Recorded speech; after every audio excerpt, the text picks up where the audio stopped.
tale kicks off in the rugged, sprawling landscape of Kin Nui Mountain, where Toad Ridge clings dramatically to the heights like a smug monarch surveying its domain. Below it lay Toad Village, a settlement so abandoned it might as well have had tumbleweeds rolling through its empty streets. In this forlorn place, a man was recounting tales of their glory days to his equally disheartened companion. "Back when the old leader was alive," he said, voice tinged with nostalgia. "We were so powerful even the bandits feared us. But now, with him gone, the others ditched the new master faster than rats leaving a sinking ship. Just us two left. And the officers? They're coming soon to clean up the bandits. We can't defend ourselves, let alone survive. Better leave while we still can." His companion nodded grimly.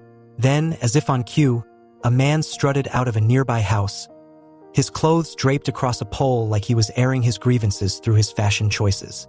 An 18-year-old kid as a leader? What were they thinking? He declared, voice dripping with disdain. "You all planning to bail on him too? Fine, get lost. I'll lead the exodus myself." He grinned, made a dramatic exit, and disappeared over the horizon. The remaining two shared a bemused glance before shrugging and following suit. Meanwhile, in the village's most intact building, Chongdale slumped into a wooden chair beneath a threadbare tiger-skin rug. His hand clutched his head as he winced at the flood of unfamiliar memories. "It hurts," he groaned. "What is this? Did I get transported to another world?" Not long ago, Chongdale had been an average university student, blissfully glued to his computer while playing Hearts of the Mountain Bandits. One moment, he was strategizing with headphones on. The next, he blacked out, only to wake up in this bizarre place. His current body and the memories it came with were merging in his head, creating a jumbled mess of confusion. The memories painted a bleak picture. Toad Village, once thriving, was now a sinking ship, and he'd inherited the title of village master after his father passed away. Dawu, the empire under which the village fell, had ruled both land and sea a century ago. Now it was a fading relic, plagued by constant wars that drove its people to the brink. Banditry was no longer a choice, it was a last resort. Toad Village had been a powerhouse under its old leader, but since his death, it had crumbled. Chongdale was convinced he was the last man standing. "Great," Chongdale muttered to himself. "A poor, abandoned village and an empty tiger skin. Just my luck." Suddenly, a hand clasped his shoulder, making him jump. Turning, he saw Zhu Shinji, Toad Village's self-proclaimed strategist. Chongdale was stunned someone had stayed. Overcome with gratitude, he grabbed Zhu Shinji's hand. "Thank you for staying. I'll never forget this favor," he declared. But Zhu Shinji blinked, looking puzzled. "Oh no, there's been a misunderstanding," he said with a grin. "I'm just here for the last of the resources, a skinny horse no one wants. Mind if I take it? Oh, and the tiger skin rug too? It's chilly out there." Chongdale stared at him, mouth agape, his spirit crumbling like a cookie. "Take it?" he croaked, slumping back into his chair. Zhu Shinji beamed as he rolled up the rug. "Thanks, boss. Linger. Grab the horseweir out of here," he called out before skipping off to join his partner. Chongdale watched them disappear into the distance, leaving him utterly alone in the eerie silence of Toad Village. As he sat there brooding, a strange symbol shimmered into existence behind him. Out of nowhere, a hand emerged from the glow and delivered a sharp smack to the back of his head. "Ow! What the dash?" Chongdale shot up, spinning around to confront his unseen assailant. But the world around him had transformed. Gone was the dilapidated village. In its place was a vast, pixelated expanse of floating sparkles. A figure materialized before him, a blonde woman with flowing hair and diamond-shaped antennae perched atop her head. Her cyan eyes sparkled with an almost otherworldly light as she smiled warmly at him. "Brave young man," she said, her voice lilting and melodic. "You finally arrived." Chongdale stared at her, utterly dumbfounded. What is going on here?" he stammered. The woman merely chuckled, her expression unreadable. It seemed his adventure was just beginning. Chongdale, wide-eyed and still reeling from the surreal scene, asked the blonde girl the obvious questions. "Who are you? And where am I?" The blonde girl smiled, her hand lifting to reveal a glowing blue diamond hovering just above her palm. "This," she said with a flourish, is the system's subspace. And me? I'm the spirit of the system, your personal guide. The diamond began to pulse with energy, rising above Chengdale's head as if it had a mind of its own. The spirit clapped her hands as if applauding his progress. Congratulations on opening hearts of the mountain bandits, young master. Before Chengdale could respond, the diamond erupted into a dazzling burst of light, flooding the space with radiant ripples. A blue screen materialized before him, displaying a loading bar. Chengdale squinted at the screen, his mind snapping back to memories of the game he'd been playing just before being hurled into this strange new world. As if reading his thoughts, the blonde girl nodded. Yes, that's exactly it.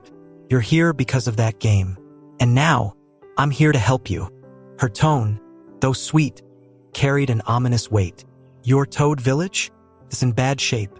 Barely anyone left, just you, a strategist and a groomer. Oh, and the horses, but they don't count as residents. Chengdale gawked at the screen, realization dawning. A system? I have a system. Excitement mingled with disbelief as a mission appeared on the screen. Objective: do not let the population drop to 1. Stop the villagers from leaving. The warning was clear. Failure meant the system would vanish. Suddenly, Chengdale was enveloped in a bluish glow, the spirit's voice taking on a more serious tone. Complete this mission, or regret it forever. There won't be a second chance. As the integration with the system continued, Chengdale felt beams of light pierce his body, filling him with an overwhelming energy. The spirit chuckled, calling him a boy brimming with potential, while gesturing to the screen. Another mission popped up, urging him to stop both the strategist and the groomer from abandoning the village. Chengdale frowned, unsure how to start. I'll try, but how do I leave this subspace? The spirit grinned mischievously. Oh, that's easy, she said before grabbing him by the collar and hurling him into the air like a sack of potatoes. There you go. Wait, what dash? Chengdale's scream echoed through the ether as he plummeted. His eyes watered, and his breath hitched as he landed with a jarring thud on the floor of his home. Drenched in sweat and trembling, he muttered, "Was that real, or just a nightmare?" A voice whispered in his ear, icy and unnerving. "Fail and you'll die." Fear seized Chengdale, his wide eyes darting around the room as sunlight streamed through the windows. Scrambling to his feet, he ran out of the house, calling for Zhu Xinji. "Zhu! Strategist Zhu!" His voice cracked with urgency as he raced into the forest, eventually spotting the man with his daughter and the horse. Desperate, Chengdale skidded to a stop, gasping for air. "Wait! Please wait!" Zhu Xinji turned, eyebrow raised. "Changed your mind, village master? Ready to take back your words?"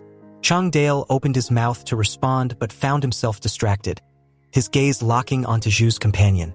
The young woman stood confidently, her hand resting on her hip as she smirked. "Father, why are you even humoring him? Let's just leave," she said, her tone dripping with impatience. Flushing, Chengdale stammered, Who is this?" He turned to Zhu Xinji for an answer. "Oh, her? That's my daughter, Zhu Lingyi," the strategist replied casually. "She's in charge of the horses. I guess you've never met her."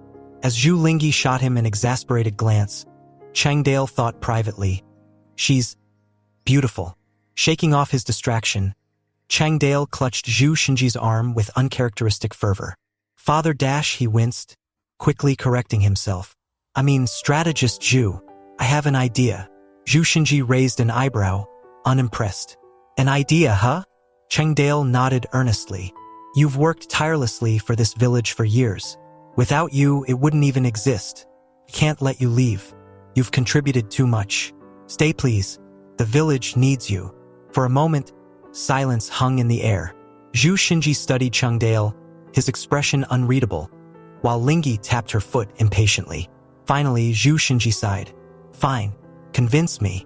Chengdale gritted his teeth. He had no idea how, but he knew he couldn't let the mission fail, not when his life was on the line. Zhu Xinji's face flushed with anger, assuming Chengdale had resigned himself to dying alongside them. But he steadied his voice and said calmly, "I'm not leaving because I'm old and useless. I'd only weigh you down."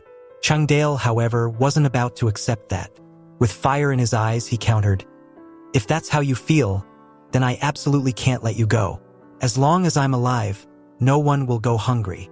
He leaned in, his tone growing serious. "Besides, what village would take us in now? We're better off staying here and carving out our own path." Zhu Xinji sighed, exasperated. "And how do you expect us to survive if we stay?" Grinning, Chang Dale replied, "What's there to be afraid of?" Then, with a mischievous glint in his eye, he turned to Zhu.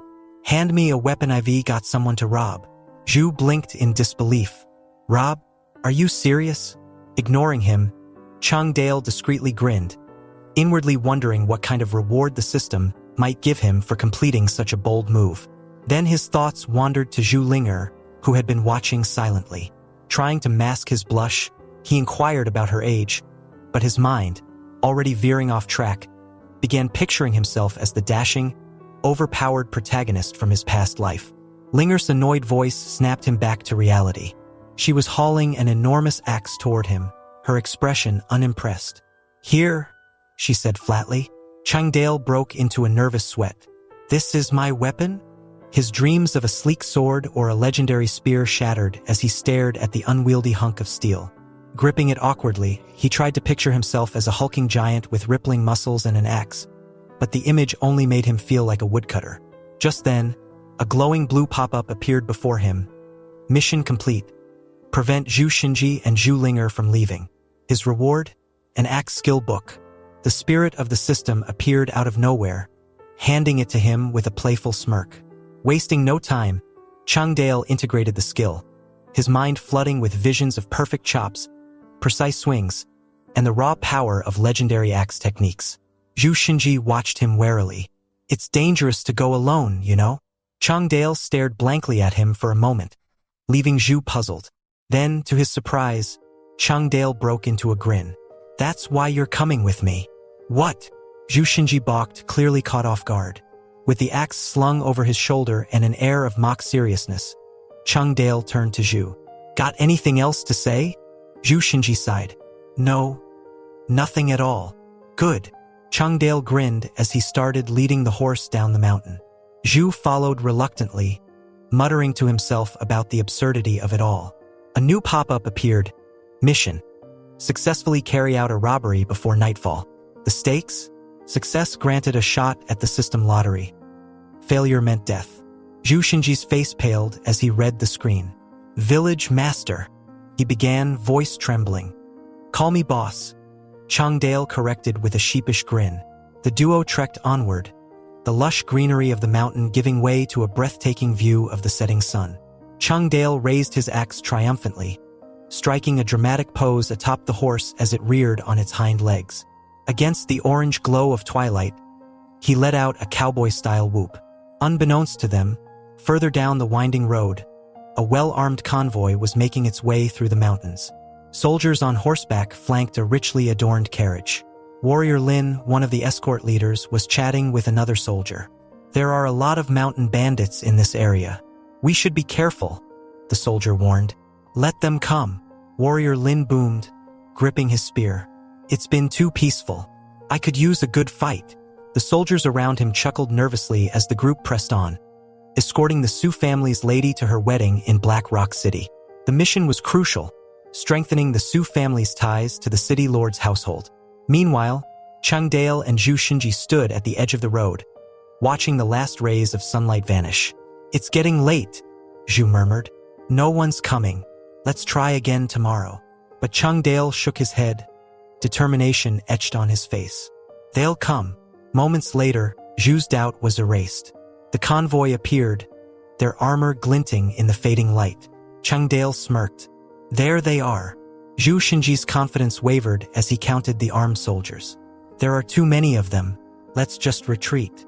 But Chang Dale grinned defiantly, lifting his arm. "Don't worry. If we die together." "Great," Zhu thought sarcastically, wiping sweat from his brow. As the convoy approached the curve in the road, Chang Dale's plan took an unexpected turn. Zhu Xinji, clearly desperate, jabbed the horse's rear with a stick. The startled beast neighed in panic and bolted toward the convoy, dragging a wide-eyed Chang Dale with it. "Toad Village is robbing you," Zhu shouted, running behind. Drop your valuables or flee if you don't want to die. The convoy soldiers exchanged incredulous looks as Chengdale's wild ride brought him hurtling closer. The lead soldier turned to Warrior Lin, shaking his head in disbelief. Is this guy serious? Lin, gripping his spear, grinned eagerly. Finally, some fun. Zhu Xinji walked away from Chengdale with tears in his eyes, muttering apologies. I'm sorry, village master, but I have a daughter to care for, to watch grow up. I'll burn incense in your memory. He quickened his pace, leaving Chengdale to face the armed convoy alone. Chengdale, still astride his nervous horse, boiled with anger. You traitor, he bellowed after Zhu. You not only abandoned me, but you also shouted to the entire world that I'm trying to rob them. His embarrassment only deepened as he recalled the nickname Zhu had thrown around, one that made him cringe inwardly. As the convoy approached, Chengdale tugged sharply on the reins, causing his horse to rear up dramatically before he managed to steady it. Relief washed over him, but it was short-lived. Now standing in full view of the soldiers, Chengdale found himself speechless and drenched in sweat. The soldiers stared at him, confused. One reached for his sword, incredulous that a single individual thought it wise to rob their well-armed group. Thinking fast or recklessly, Chengdale raised his palms slightly and said, "This is a misunderstanding. I'm not the Toad Village Master." Then, as if struck by a burst of inspiration or desperation, he clenched his fist and declared, "I'm Zhu Xinji, a scholar. Lay down your weapons and surrender if you value your lives." The soldiers exchanged bewildered glances. Instead of panicking, they burst into laughter. One soldier, struggling to contain himself, muttered, "He must want to die. Jumping off a cliff would have been less humiliating." "Enough!" barked Wang Yelta, silencing the raucous laughter. "Perhaps this fool doesn't know who we are. Listen, stranger. I suggest you think about your family and turn around before it's too late." Before Chengdale could respond, a dainty hand emerged from the carriage, pulling back a pink curtain. A striking woman with blue eyes and pink hair gazed out, curiosity flickering in her expression. Chengdale froze, mesmerized. "She's stunning," he thought, his mouth slightly agape. The system's spirit materialized above him, smacking him hard on the head. "Snap out of it, pervert," she scolded. "Focus on the task at hand." "Ow! Will you stop doing that?" Chengdale groaned, rubbing the growing lump on his head. The spirit sighed dramatically and opened a new pop-up, hidden mission. Rob someone's fiancée. She explained that the mission level was far beyond his current ability and that he could reject it. Chengdale deliberated, weighing his options. Hidden missions were rare, and the rewards were usually extraordinary.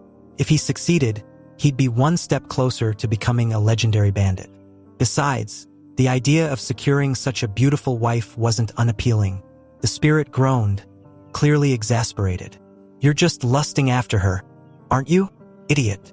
Ignoring the spirit's disapproval, Chengdale accepted the mission with a firm nod. "If I don't have the guts for this, how will I ever become a successful bandit?"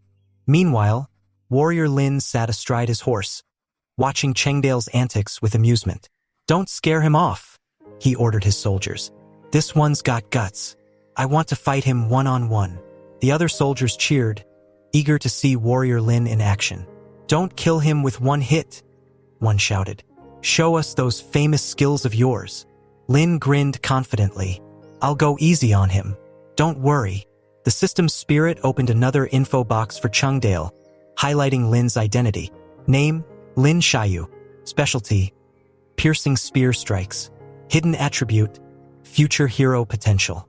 Chengdale approached Lin on horseback, his axe resting on his shoulder. "I've slain countless nameless men.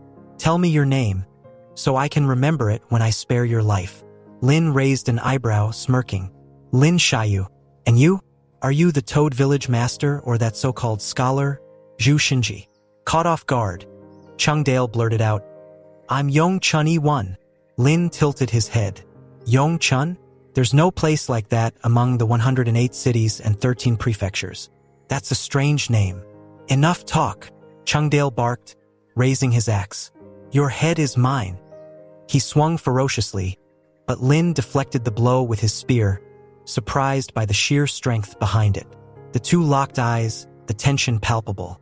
Changdale swung again, this time with a fiery determination. The impact sent Lin tumbling from his horse, his spear spinning to the ground.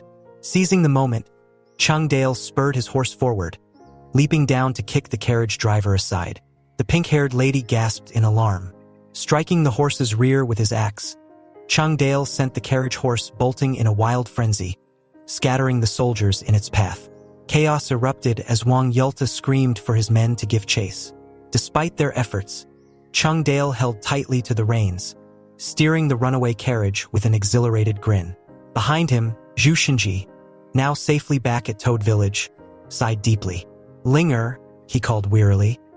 "Your master has truly lost his mind this time." Zhu Xinji stumbled into Toad Village, his face drenched in sweat, and promptly ordered Ling Er to shut the gates.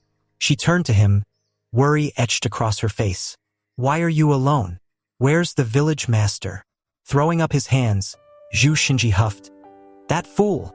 If I hadn't been smart enough to run for my life, you'd never see your father again." He began pacing, moaning dramatically as he lamented their dire circumstances. Ling Er tried to comfort him. "Dead people don't come back to life, father. You shouldn't be upset." "Who said I was upset about him dying?" Zhu Xinji shot back, clearly scandalized. "It's the horse. It was such a fine beast." Ling Er sighed, disappointment flickering in her eyes. "Anyway," Zhu continued, "this village isn't safe anymore. Start packing up everything valuable, especially the garlic in the kitchen. We'll need it." Meanwhile, Changdale was still clutching the reins of his runaway horse as the armed troops thundered after him. "Hurry up!" he screamed at the horse, his voice cracking with panic. Out of nowhere, the system's spirit appeared, floating lazily above his head. "Hey, you just earned a lottery draw for completing a mission. Want to spin the wheel now?" Changdale glared at her. "Now? Are you out of your mind? Can't you see I'm busy trying not to die?" The spirit smirked mischievously. "So what's it going to be? Whip the horse or spin the wheel?"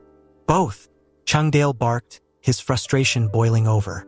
"If I could whip you instead, I would." The spirit remained unbothered, giggling as she snapped her fingers. A comically oversized lottery machine materialized in midair. As the spirit slowly turned the crank, Changdale fumed. "Hurry up! Those soldiers are breathing down my neck." Finally, a glowing ball popped out of the machine. The spirit opened it with exaggerated flair. "Congratulations! You've earned a great unknown hunterkin man." Changdale blinked, stunned. "Wait, the lottery gives people? Where is he?" He scanned the rocky terrain around him, half expecting Kin Man to descend from the sky or burst out of a boulder. Changdale waved his finger like a magician. "I choose you, Kin Man." Nothing happened. The spirit watched him, visibly baffled. Changdale tried again, this time flailing his hands in dramatic gestures. "Come forth, mighty warrior. Respond to my call." Still nothing. Before he could embarrass himself further, a voice rang out from the distance. "Don't worry, village master. Kin Man is here." Changdale whipped his head around to see a tall figure with long brown hair and an X-shaped scar across his chest. Kin Man stood boldly, a massive spear in hand. Kin Man wasted no time. As Warrior Lin charged toward the carriage, Kin Man hurled his spear with incredible force, striking Lin's horse square in the mouth. The beast neighed in agony, blood spraying as it lost balance and toppled to the ground with Lin still on its back. Changdale gawked, amazed by Kin Man's raw strength. The soldiers froze, stunned by the sudden turn of events. Wang Yulta, sweating profusely, attempted to rally his men. "We're soldiers of Black Rock City. Surrender the girl, or we'll destroy this village." Kin Man sneered, swinging his spear with a flourish. The blade slammed into a nearby rock, ricocheting a shard that struck Wang square in the face, knocking out several teeth. "Get lost!" Kin Man roared. Terrified, Wang ordered a retreat. The soldiers fled, leaving Changdale and Kin Man victorious. Kin Man approached Changdale. "I'm here to work for you, village master." The system spirit popped up with a new info box detailing Kin Man's tragic backstory. His wife had been pursued by the leader of Black Rock City and, unwilling to be taken, had leapt to her death. Fueled by grief and rage, Kin Man had slain several guards before becoming a fugitive. Now he sought refuge in Toad Village. As the sun dipped below the horizon, Changdale and Kinman rode back to Toad Village on horseback. Zhu Shinji, still begrudgingly packing garlic, gawked as they arrived. "Village master? You're alive." Changdale grinned smugly. "Of course. Did you think I'd let you off the hook that easily?" Zhu Shinji fell to his knees, bowing dramatically. "Forgive me. I've been a useless burden." Changdale smirked. "Oh, you've been plenty useful. I told those soldiers your name was Zhu Shinji. They'll be looking for you now." Zhu's jaw dropped. "You what?" His fists clenched, his body trembling with indignation as Changdale laughed. "Relax, old man. I need you. Get along with Kinman, and let's rebuild this village." As the group settled in, Changdale called the system spirit to check his mission rewards. She appeared with a flourish, whacking him over the head. "Call me System Goddess."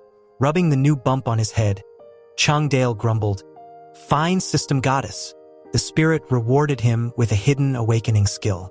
"Choose someone to unlock their hidden potential," she explained, her hands glowing with golden light. Changdale, still trying to process the unexpected reward, muttered, "Great, more surprises." But before he could decide, the village called for his attention once again. Zhu Shinji stood before Changdalai, who couldn't help but notice a shift in the strategist's demeanor, as if his hidden attributes had finally awakened, though their usefulness remained questionable. The Kin New Mountains lay shrouded in moonlight, their peaks basking in an eerie, serene glow. Elsewhere, the defeated armed soldiers had set up camp around flickering bonfires. Commander Wang sat hunched near the flames, his face a mask of irritation. He turned to one of his soldiers and demanded, "Do you want to live?" "Of course, Commander," the soldier replied, nodding frantically. "Then tell me how many bandits attacked us?" The men exchanged nervous glances before one of them stammered, "100, sir." Beads of sweat formed on his brow. 100. Wang's voice rose in disbelief. "I saw 300 with my own eyes." He launched into a dramatic account of their heroic stand against overwhelming odds. "We risked our lives, fought valiantly, and killed some of them, but Warrior Lin is missing, and Miss Su was abducted." His audience, sitting silently across the fire, nodded grimly. Wang then ordered his men to wrap themselves in bandages, faking wounds for their return to the city. "We'll demand reinforcements," he declared with theatrical resolve. Meanwhile, Warrior Lin brooded quietly by a separate fire, gripping his spear tightly. His face bore fresh cuts and bruises, but the weight of failure was heavier. "I failed Commander Huang. I failed Miss Su. I'll risk everything to make this right," he vowed silently. Back in Toad Village, the system goddess interrupted Changdalai's train of thought with a pop-out box. Zhu Shinji, now labeled as a famous lousy strategist, had a hidden talent for stupid tactics guaranteed to cause failure. Changdalai sighed. "Even with hidden talents, he's useless," he muttered. "What's wrong?" Zhu Shinji asked, oblivious. "Nothing," Changdalai said with a strained smile. "What do you want?" Zhu Shinji explained that he had spoken with the captive, Miss Su Yi, the young master of Black Rock City's fiancée. "Village master, you shouldn't have taken her. Our last leader crossed Black Rock City and paid the ultimate price. If they retaliate, we're done for." Ling Er appeared just then, balancing a bowl.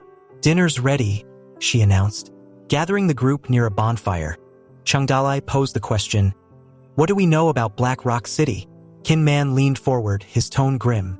"It's 150 miles away, ruled by Han Huji, a ruthless tyrant with 5,000 elite troops."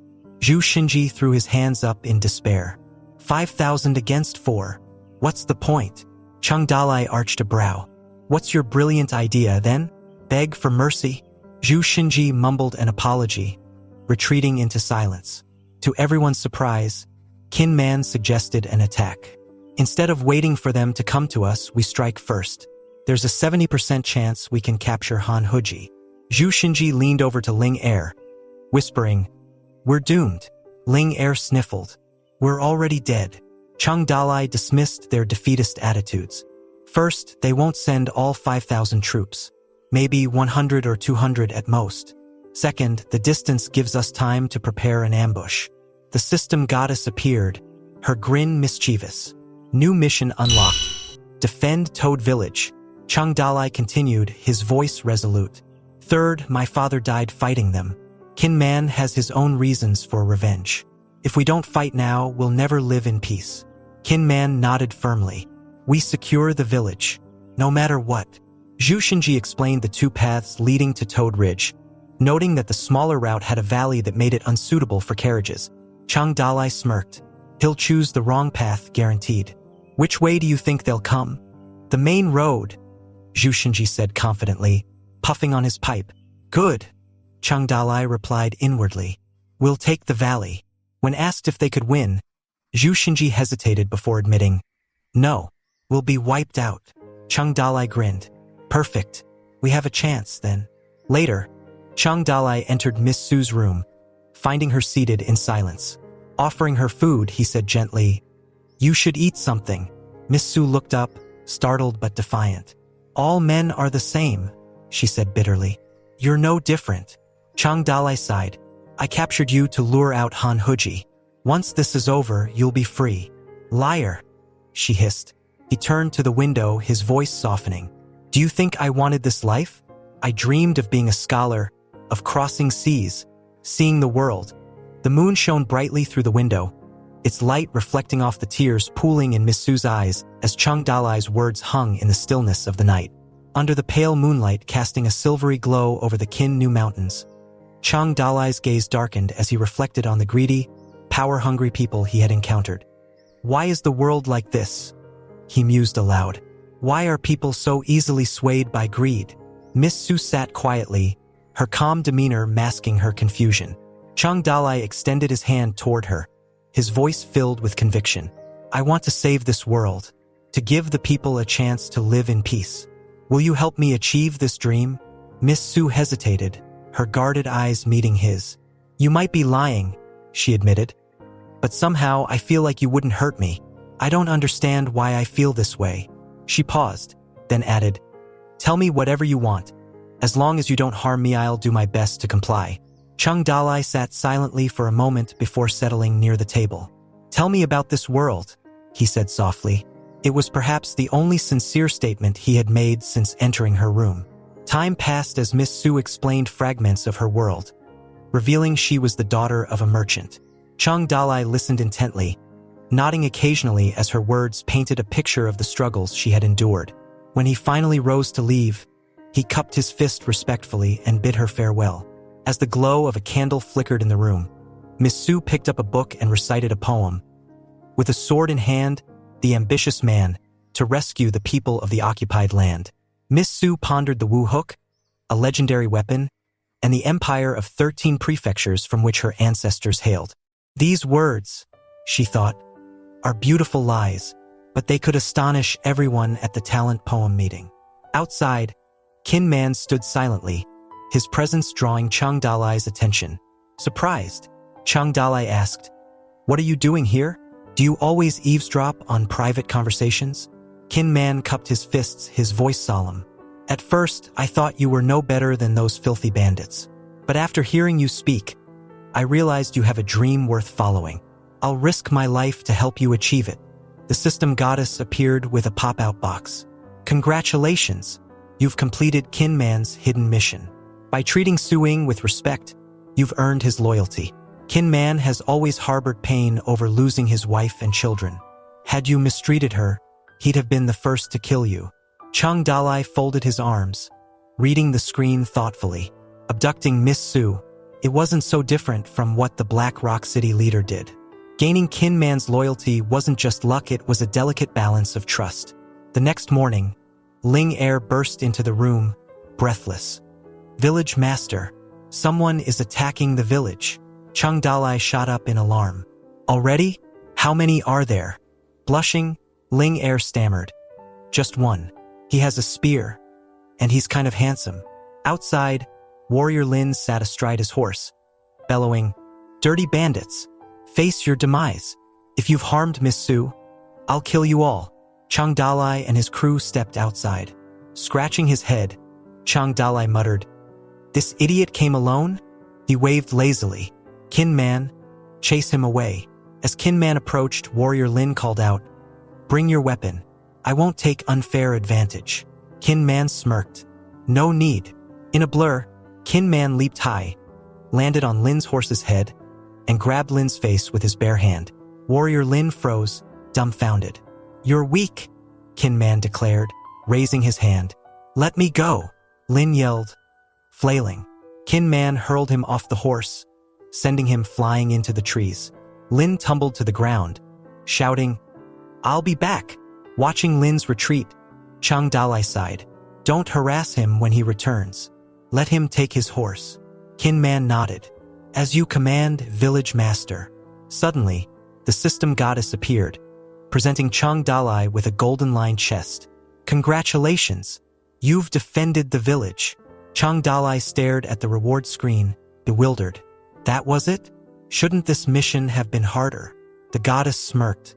Bug or no bug, it's not my problem. Just take the rewards. The rewards poured in.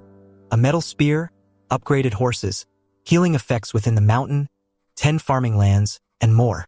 Chang Dalai rubbed his sore legs, muttering, It's like killing an ant and winning the lottery. Moments later, the goddess appeared again. New mission. Defend against the second attack. The difficulty level exceeds your current power. Chang Dalai grimaced. The real battle is coming. Meanwhile, Warrior Lin, battered but determined, climbed back up the mountain. Zhu Xinji grumbled. Let's kill him this time.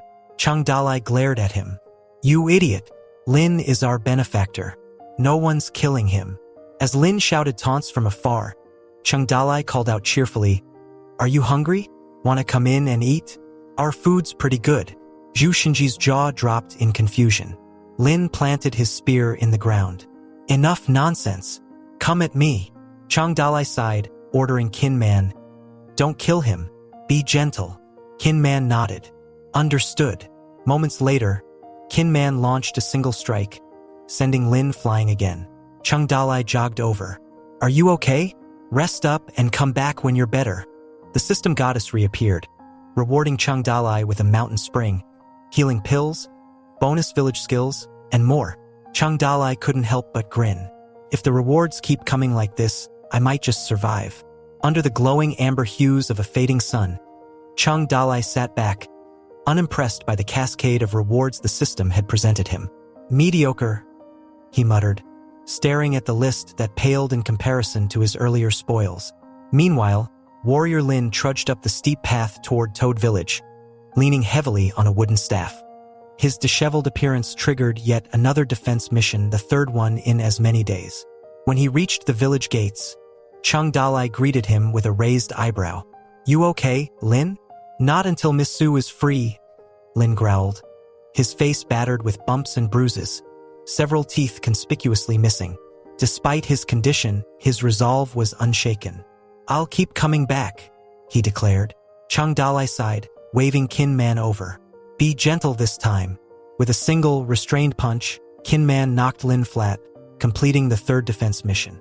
The rewards poured in once more, but it wasn't over. Lin returned again, each appearance triggering yet another mission and another set of rewards.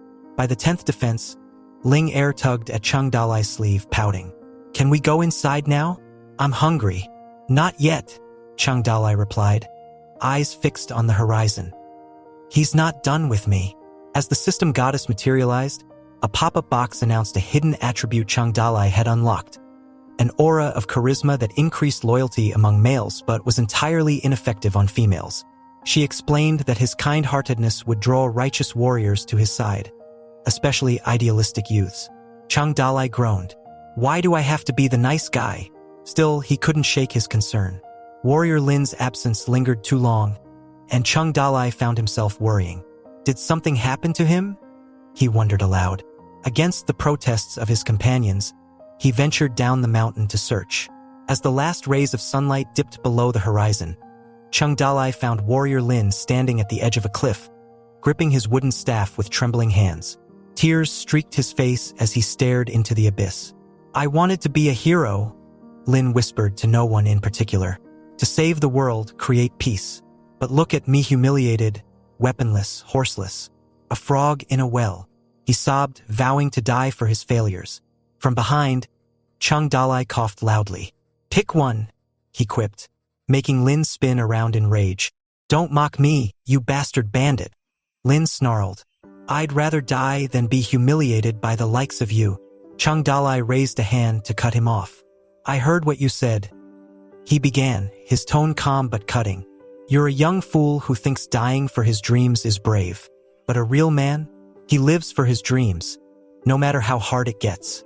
Lin faltered, surprised by the words from someone he viewed as a bandit. "Suicide isn't bravery," Chung Dalai pressed. "It's cowardice running from reality. How dare you call yourself a warrior?" Lin's shoulders slumped. "I don't know anymore." Chung Dalai softened. "You hate bandits. I get it, but I wasn't always this way. I had dreams, too. Dreams of literature, titles, and crossing seas. But the world's greed crushed those dreams." He extended a hand. "I want to rebuild this world, to save it. Will you help me?" Lin stared at him, stunned by the sincerity in Chung Dalai's voice.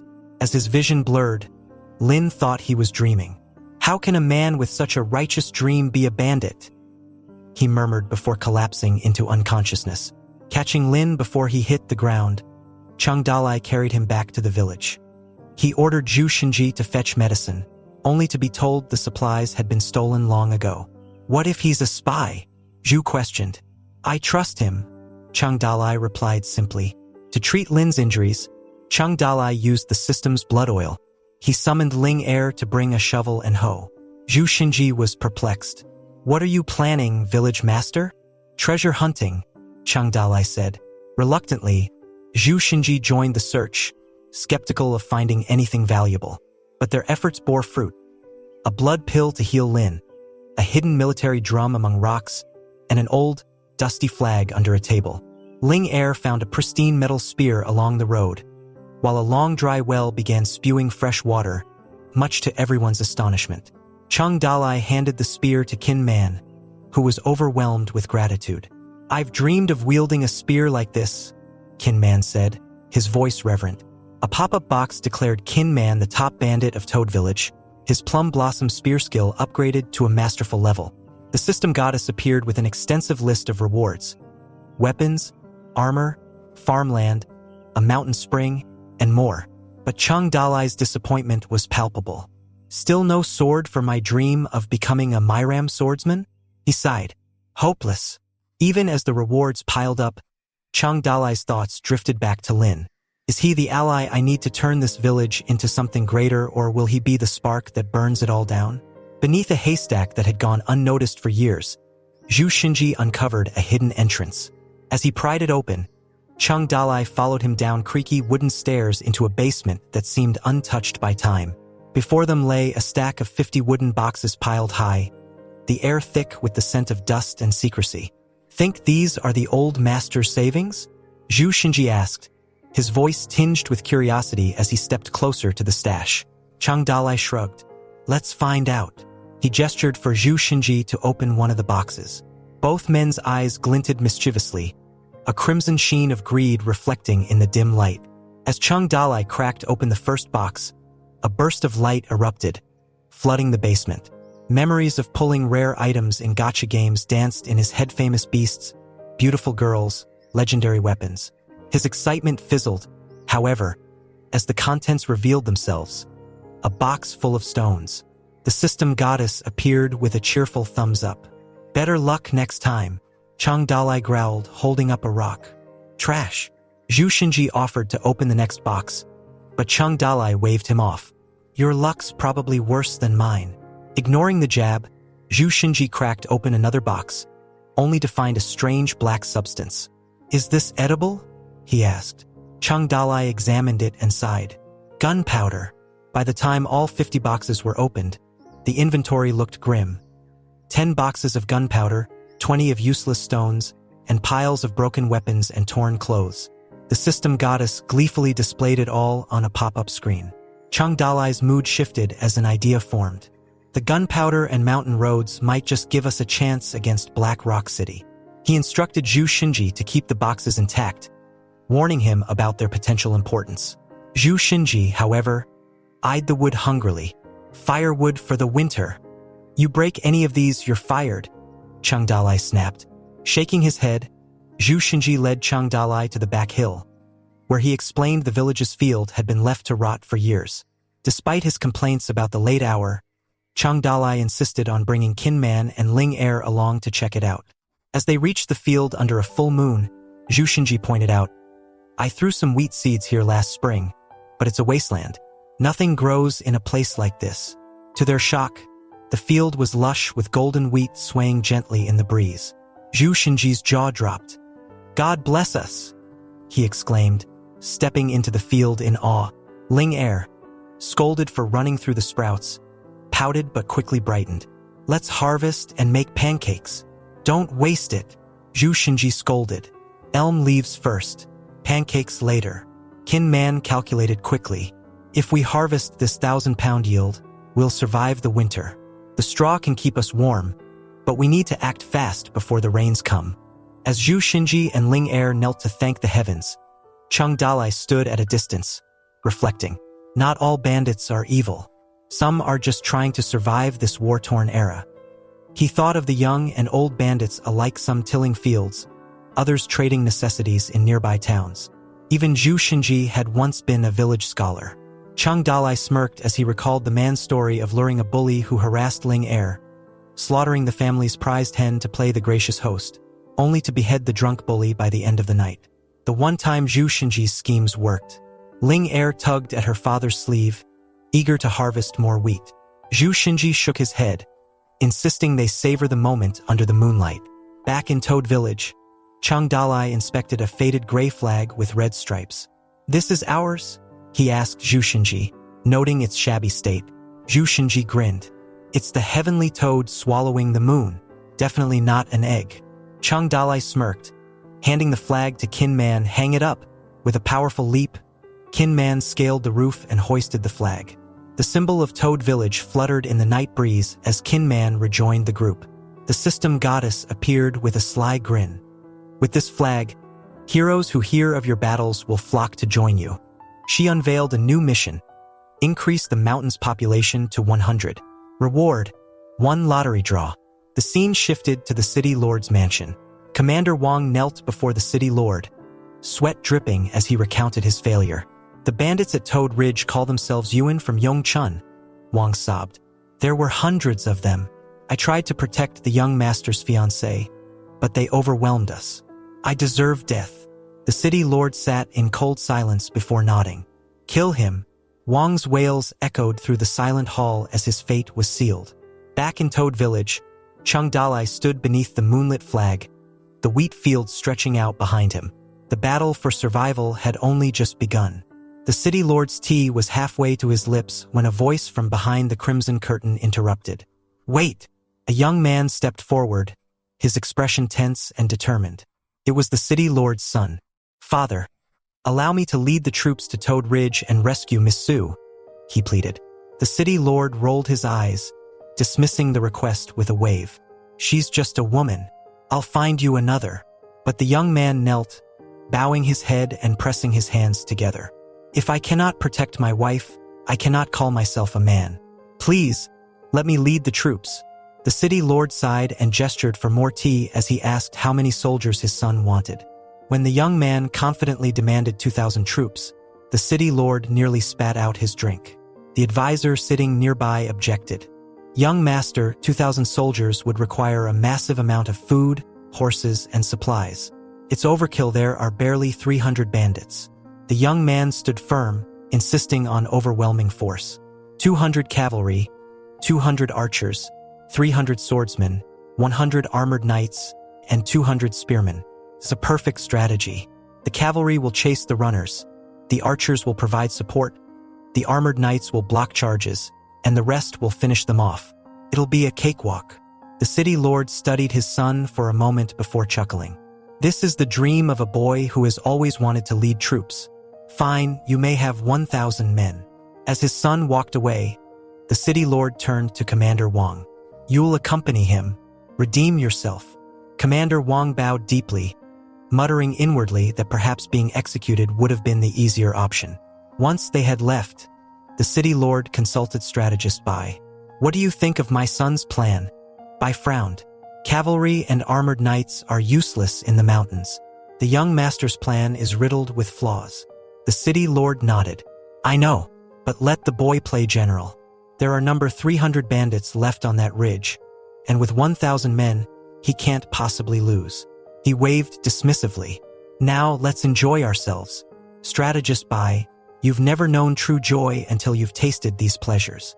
Bai was speechless as the city lord disappeared with his entourage of young women. In Toad Village, Chang Dalai sat cross-legged on the floor, maps spread out before him. How does Black Rock City manage to feed 5,000 soldiers with only 20,000 citizens? He asked Miss Su, who sat across from him. They draw troops from military households, she explained. If the conflict is big enough, civilians are drafted. Bai Han Chuan, their strategist, once planned to train a standing army of 500, but it was scrapped due to resource constraints. Bai Han Chuan, Chang Dalai raised a brow. He oversees everything inside and outside the city. A brilliant man, Miss Su replied. Chang Dalai stood, gathering the maps. Sounds like Black Rock City has a terrible ruler. Miss Su scoffed. Could you do better? I don't know, Chang Dalai admitted. Miss Su sighed. You should run. There are only 4 of you, and they'll send at least 200 soldiers. Chang Dalai grinned. 5 now. Warrior Lin's with us. And we're not running. We're defending against 500 if we have to. Later, Chang Dalai found Warrior Lin near the cottages. How's the body holding up? Warrior Lin hesitated. You're asking, as my village master? Chang Dalai extended a hand. No, as someone who shares your ideals. Lin clasped his hand. For a moment, they stood in silence. For our ideals, they agreed. Under the shade of a tree, Chang Dalai addressed Zhu Xinji, who was munching on bread. I have an important task for you. Could determine our survival. Zhu Xinji waved him off. Find someone else. Chang Dalai insisted. This task can only be completed by my one and only strategist. When Chang Dalai revealed the plan to inform rival bandit groups about the impending attack, Zhu Xinji was indignant. You want me killed? You'll have Warrior Lin with you, Chang Dalai said, winking. And if you don't return, I'll take care of Ling Air. Also, I'll plaster your erotic drawings all over Black Rock City. Zhu Xinji paled, horrified. The next morning, Zhu Xinji sat atop a haystack in a wagon, seething silently as Warrior Lin steered the horses. Behind them were jars of wine to bribe the bandit leaders. As they disappeared down the mountain path, Kin Man turned to Chang Dalai. Do you think they'll trust him? Chang Dalai smirked. They don't have to.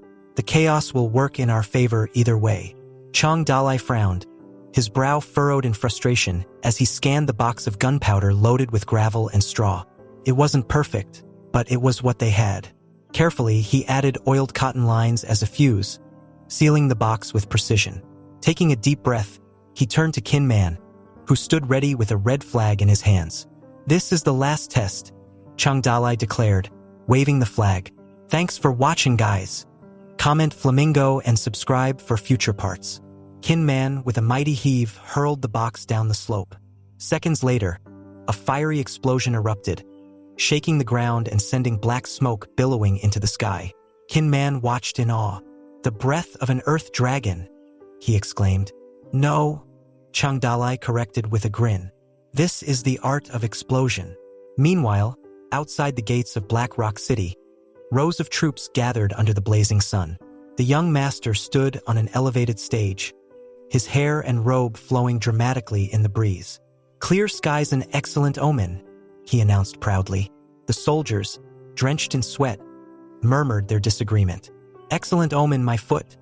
One whispered to Uncle Wong, an older soldier. Why are you here, anyway? You're turning 60 this year. Uncle Wong sighed, shushing him. Quiet down. It's just a few bandits, nothing to worry about.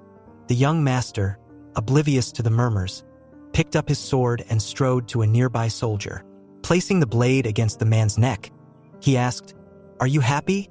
The soldier stammered in confusion. Happy. The young master smirked. Good. In ancient times, generals sacrificed a man before going to war. Congratulations, you've been chosen. Wait, you're joking, the soldier pleaded, panic in his voice. But the young master wasn't joking. In a swift motion, he slit the soldier's throat. As the man fell, Choking on his last breath, the young master declared, "Rest in peace. Your name will be glorified forever." The troops remained calm, though rage simmered beneath the surface. "Idiot!" someone muttered as they mounted their horses and prepared to march. As the troops made their way toward the mountains, the young master lounged in his luxurious carriage, shaded by an umbrella with a bowl of fruit at his side. Commander Wang rode alongside him, visibly sweating. "Why aren't you leading the charge?" Wang asked cautiously. The young master leaned back. "I'm not a grunt. I command troops, not wield swords. My brain is my greatest weapon." Wang wiped his brow, nodding nervously. "Of course, young master." The young master continued, "True generals stay in camp while their soldiers win battles for them. That's leadership." Wang stared, speechless, as dust kicked up from the marching troops. Back in the city, strategist Bai Han Chuan barged into the city lord's chambers, where the latter was preoccupied with his entourage of young women. "My lord," Bai began, "I'm uneasy about the young master. He's been gone for a day. Let me take 100 men to ensure his safety." The city lord waved him off. "Do as you please, but don't disturb me." Bai nodded and quickly organized a cavalry unit. 100 riders gathered and set off, the thunder of hooves echoing as they disappeared into the distance. By dusk, the young master's troops had reached the base of the mountains. Commander Wang advised a rest, but the young master scoffed. "Speed is essential. What if the bandits attack while we rest?" Wang argued. "The men are exhausted. Some can barely stand." "Then they're not fit for war," the young master retorted. "This fatigue is nothing compared to death. They must endure." At a crossroads, a soldier on horseback approached. "There are 3 paths ahead: the official road, the mountain road, and the valley road. Which do we take?" Commander Wang urged the official road, silently praying the young master wouldn't choose otherwise. The young master unfolded a war scroll, pondering aloud. "The bandits expect us to take the official road.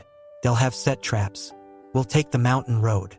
Wang's face twitched with frustration as the column adjusted its course. In the bushes above, a bandit watched silently. Seeing the 1,000-strong force, he muttered to himself, "Toad Village was right." He sprinted to the Flying Tiger Village to report. Bursting into their leader's hall, he announced, "The rumors are true. 1,000 troops are coming, but they're not heading here, they're attacking Toad Village." The bandits murmured among themselves, puzzled. "Why send so many troops for 4 or 5 people?" one asked. Gao Feihe, the Flying Tiger leader, scratched his chin. "We'll wait and see. Without our strategist, it's better to observe for now." As the troops moved through a narrow valley, Cheng Dalai and Zhu Xinji watched from above. Zhu Xinji counted the soldiers, his voice trembling. "At least 1,000. Village master, we have to retreat." Cheng Dalai shook his head.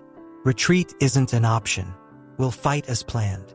Behind them, logs were tied to the cliff's edge, ready to drop. Cheng Dalai outlined the plan. "When they're in the valley, we release the logs. Lin will fire the explosives. Zhu Xinji, Qin Man, and Ling Er toss the gunpowder boxes." Zhu Xinji, ever skeptical, asked, "Why only block one side of the valley? Why not trap them completely?" Cheng Dalai explained, "Cornered people fight harder. Leave them a way out, and they'll lose their will to fight." As the soldiers marched below, Zhu Xinji gulped. "What if they don't take the bait?" "They will," Cheng Dalai replied, his voice steady. "And if they don't, we adapt."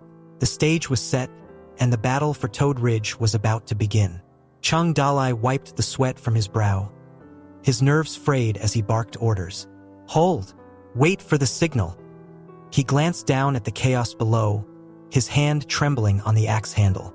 The enemy cavalry had moved out of the kill zone, but the bulk of the troops were still in place. "Do it now!" he roared, swinging his axe to sever the rope holding back the logs. The cut was clean, and the massive logs tumbled down the mountainside with a thunderous roar. Screams erupted as soldiers and horses alike were crushed under the weight. Dust and splinters filled the air as the Black Rock City troops struggled to regroup. "Light it!" Cheng Dalai ordered Warrior Lin, pointing to the pre-buried explosives. Warrior Lin froze, the torch quivering in his hand. His face was pale, sweat dripping down his temples. "There are too many of them," he stammered.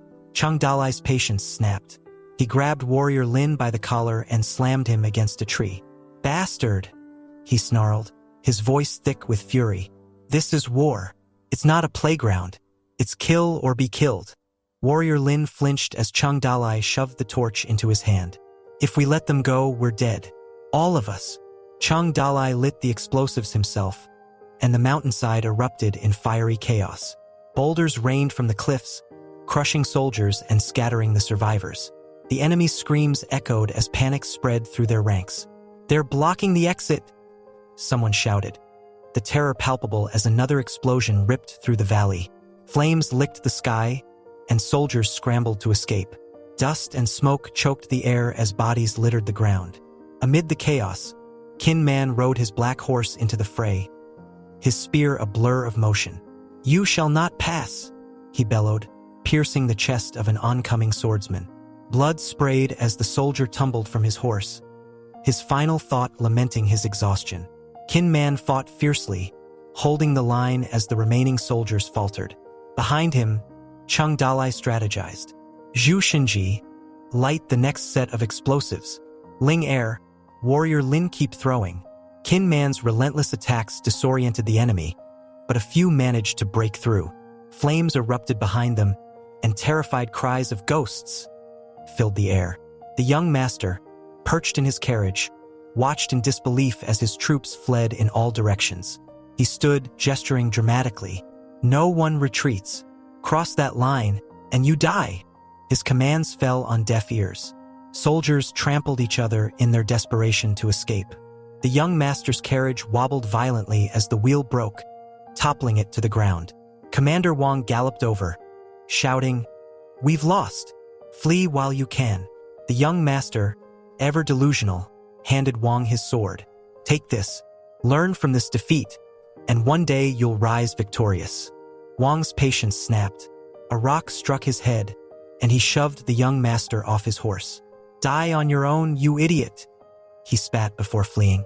On the cliff, Chung Dalai knelt, his eyes scanning the battlefield below. He watched the fleeing soldiers with a critical eye. Once one runs, the rest follow. A domino effect. Zhu Shinji approached eagerly. "Village master, we've won." Chung Dalai rose, dusting himself off. "Let's finish this." They climbed onto a carriage, Zhu Shinji taking the reins while Chung Dalai and Warrior Lin stood ready with weapons.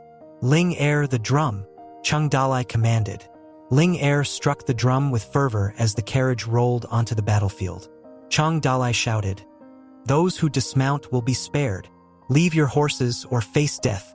Kin Man continued his assault, spearing soldiers with ease as others fled in panic. Horses were abandoned in the chaos, and Chung Dalai's team collected them methodically. With the enemy routed, Chung Dalai turned to Zhu Shinji. "Take the horses back to the stables. Warrior Lin with me. We're going sword hunting." Not far from the battlefield, another group of bandits gathered in the shadows. They watched as the valley smoldered, flames licking the cliffs and black smoke curling into the twilight sky. "What a mess," one muttered, his hand resting on the hilt of his blade. The leader of the group stepped forward, his eyes gleaming. "Let's see what Toad Village is really made of." The embers of battle still burned, but the next storm was already brewing. As the tension simmered between the Toad Village and Flying Tiger bandits, Gao Fei Hu, the Flying Tiger leader, stood confidently among his men. His sword gleamed in the sunlight as he exchanged words with Zhu Shinji, who was clearly out of his depth. "How could Toad Village hold off 1,000 soldiers?" one bandit whispered, his disbelief etched across his face. Gao Fei Hu shrugged. "Who knows? Maybe they got help from an expert." Another bandit scolded the doubter. "Stop sighing. You're a mountain bandit, not some philosopher. Stick to the job." With a sharp order, Gao Fei Hu rallied his men. "Enough chatter. Time to collect what's ours." The Flying Tiger bandits descended on the remnants of the Black Rock City soldiers, stripping them of weapons, armor, and dignity. One bandit demanded boots for himself, while another wrestled pants off a soldier who begged, "Please, I'm not into men."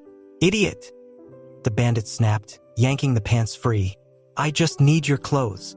Meanwhile, Chung Dalai galloped after the fleeing young master of Black Rock City, axe in hand. "Stop running and give me your sword," he bellowed. The young master screamed as he spurred his horse faster, only to skid to a halt at the thunderous sound of hooves. A column of elite soldiers emerged, led by none other than by Han Chuan, Black Rock City's strategist. Chang Dalai froze, pulling his horse into the bushes.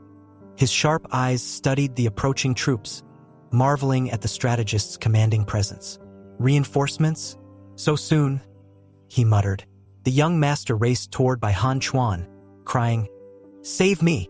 They bullied me!" By Han Chuan silenced him with a single, decisive strike, plunging his sword into the young master's throat.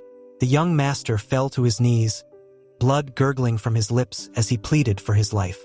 "Clean this up," By Han Chuan ordered coldly, motioning for his men to collect the corpse. From his hiding spot, Chang Dalai stared in awe as a pop-up box appeared in his vision.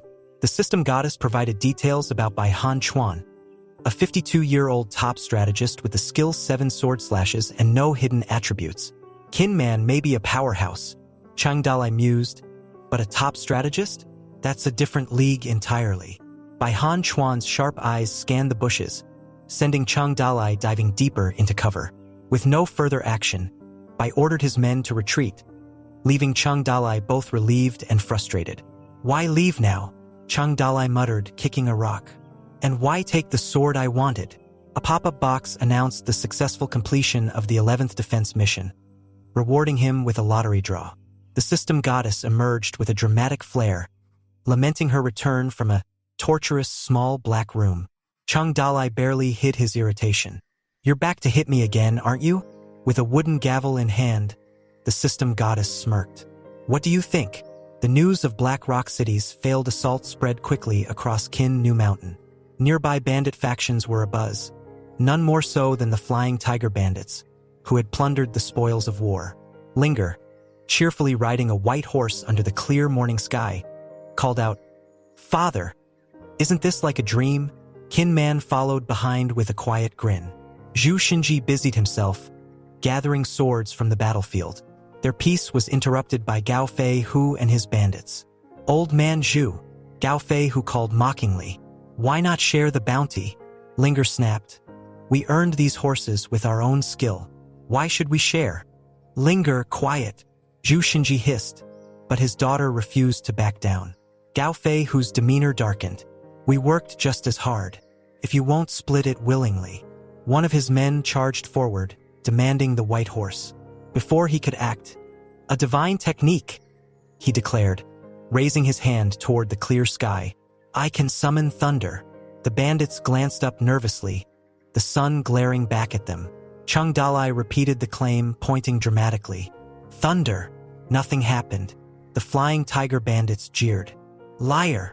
As they charged to strike him down, a deafening explosion shook the ground.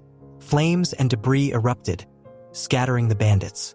Some were struck by flying rocks and tumbled from their horses, clutching their heads in terror. Chang Dalai sat perfectly still on his horse, hiding the wild thrum of relief coursing through him. He bellowed, "Who's next? Who wants a taste of my thunder?" The bandits gawked, stunned into submission. Even Gao Fei, who seemed rattled, wondering if the rumors of divine power were true. Chang Dalai seized the moment. "Move aside," he commanded, his voice unwavering, "or taste thunder again." Scrambling in fear, the bandits parted. As Chang Dalai rode past, he chanted the word thunder for effect. "Wait," Gao Fei Hu called, making Chang Dalai's stomach flip. "Did he see through me?" Chang Dalai turned, his composure intact. "What is it?" "You have too many horses," Gao Fei Hu said slyly. "Can you even feed them all?"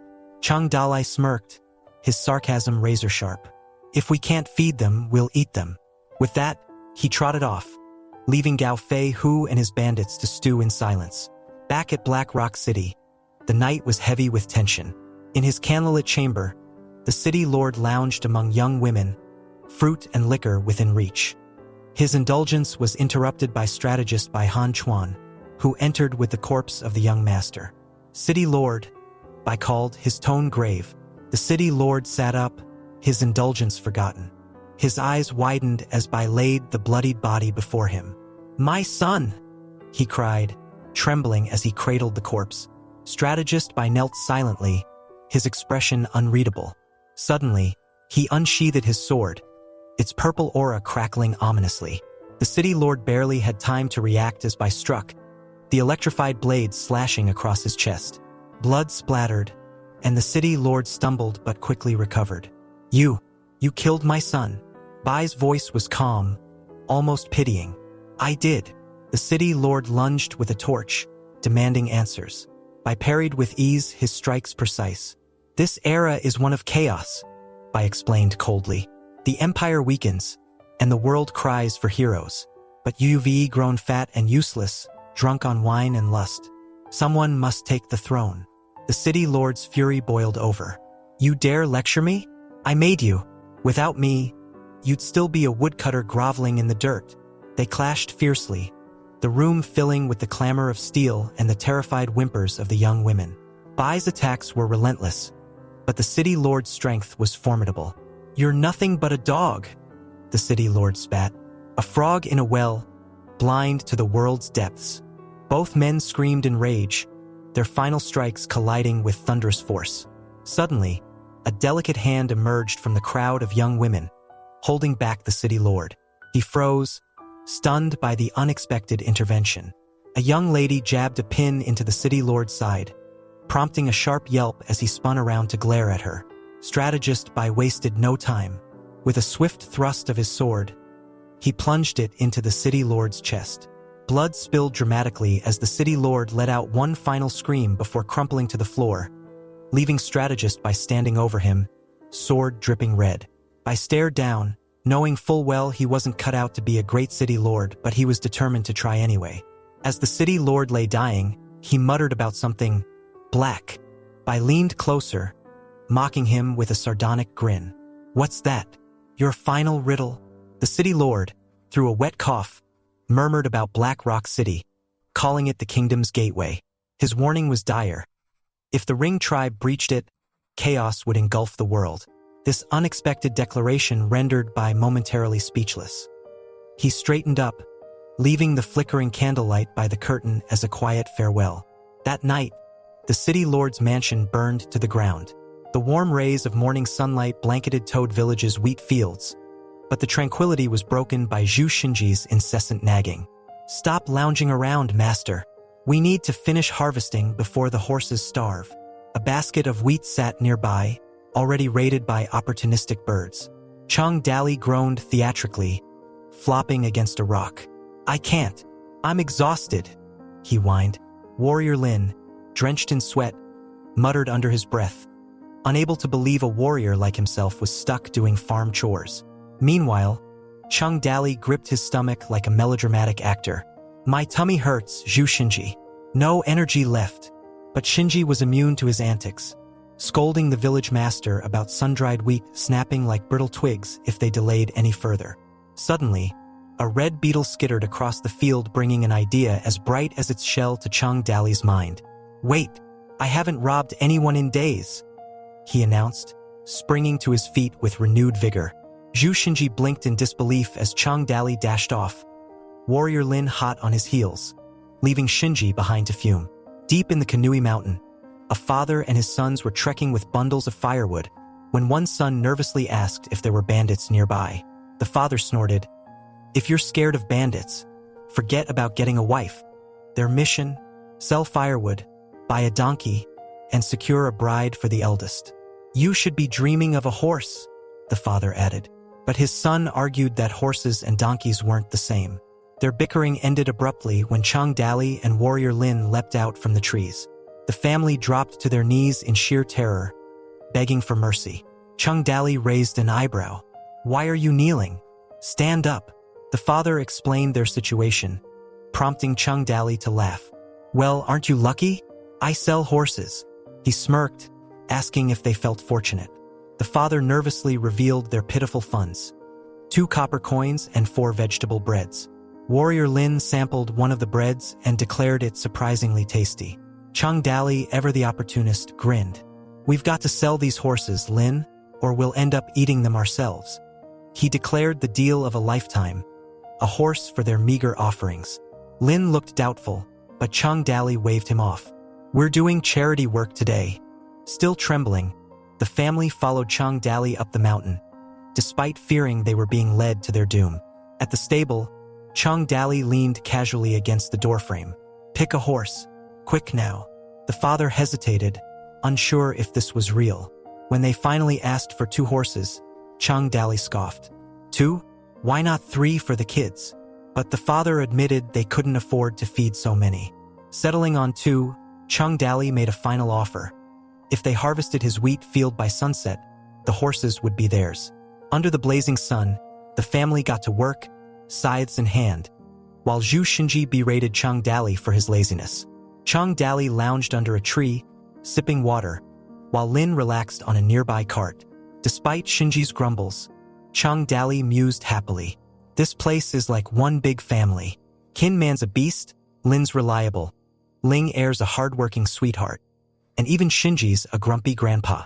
All I need now is a wife. Satisfied, Chung Dali watched the family toil away in the fields, feeling like the king of a little paradise. The son, still skeptical, leaned toward his father. "Do you think they'll really give us the horses?" His father, sweating nervously but attempting confidence, replied, "I think they mean it, but if we don't finish before sunset, they might just kill us instead." The sky blazed fiery orange as the sun dipped lower.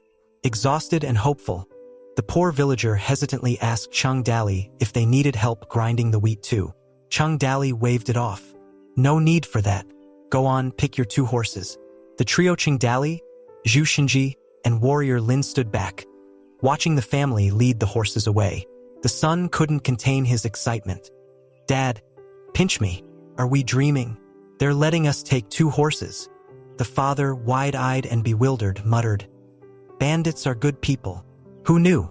As the family vanished into the sunset, their voices drifted back, marveling at the generosity of these divine bandits who not only harvested wheat, but apparently ate wild vegetable bread. They were practically gods. Under a velvet night sky, lit by the ethereal glow of the full moon, Chung Dali, Zhu Xinji, and Kin Man sat around a crackling bonfire. Warrior Lin approached, bringing along a new visitor, a disheveled soldier who bowed awkwardly. Lin announced, "Village Master, someone's here to join us." Chung Dali scrutinized the visitor. "Wait a minute, isn't this that escort guy?" The man introduced himself as Commander Wang, recounting his tragic tale. After narrowly escaping death, he returned to Black Rock City only to find the city lord dead and strategist Bai Han Chuan slaughtering anyone remotely loyal to him. Fearful for his life, Wang fled toward Fallen Leaf City, where fate and Warrior Lin's robbery plans led him to Toad Village. Chung Dali raised a brow. "You're telling me Bai killed Han Huji and made himself city lord?" Wang nodded solemnly, adding that Bai was also spreading wild rumors, claiming Chung Dali was a bloodthirsty monster who ate human flesh and commanded 1,000 bandits. Chung Dali's jaw dropped. 1,000 bandits? Toad Village barely has 5 people, and he says I eat human flesh? How shameless.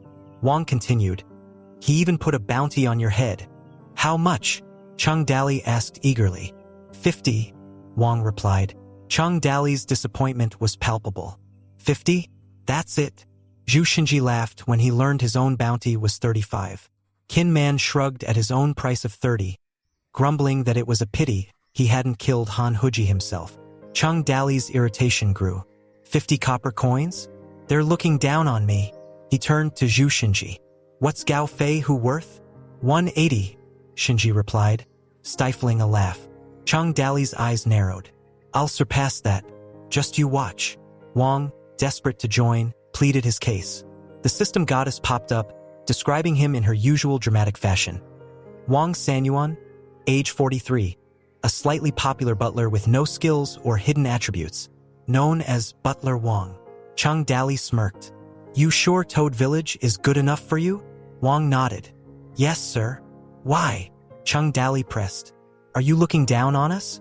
Even if we're small, each of us is worth 100 soldiers. Butler Wang, flustered, could only bow repeatedly.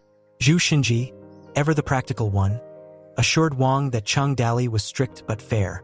Chung Dali, however, wasn't done. If you're serious, Write me a 5,000-word application letter explaining why you're worthy. Wang paled. 5,000? Are you trying to kill me? Show your sincerity, Chang Dali said, smirking. Panicked, Wang handed over a treasure map. Will this do? Chang Dali took it, intrigued. A treasure map, huh? What's the story? Wang explained that the map detailed locations where the city lord had hidden valuables decades ago during a bandit attack. The treasures had never been recovered, and the map was a prized possession. Chang Dali examined the map, noting the vague drawings of mountains and rivers. This is interesting, but you still need to prove your worth. We've got a crisis, and if you help solve it, you're in. Wang sighed. What do you need? Chang Dali grinned. We've got too many horses. They're becoming a burden. Wang suggested selling them to merchants in Fallen Leaf City or other bandit clans. Chang Dali clapped him on the back. Now that's smart thinking. Keep it up and you might just earn your place here. Shut it, or I'll unleash my thunder, he snapped, silencing the crowd. Butler Wang quickly reassured them. No tricks here. You can see the horse's movements behind the curtain. Who knows, you might get an amazing horse for a steal. The first auction began with a single bag of grain. The bandits hesitated, whispering among themselves, until a commanding female voice cut through the murmurs. I'll bid. A group of armed women rode up, led by a striking bandit with long blue hair. She raised her knife, glaring at the gawking men. 1 bag of beans. The men muttered appreciatively about her beauty, only to freeze when she snarled, Stop staring, or I'll dig your eyeballs out and feed them to the dogs. Butler Wang declared the Apricot Blossom Bandits the winners. Warrior Lin brought out the Horsey stunning white steed.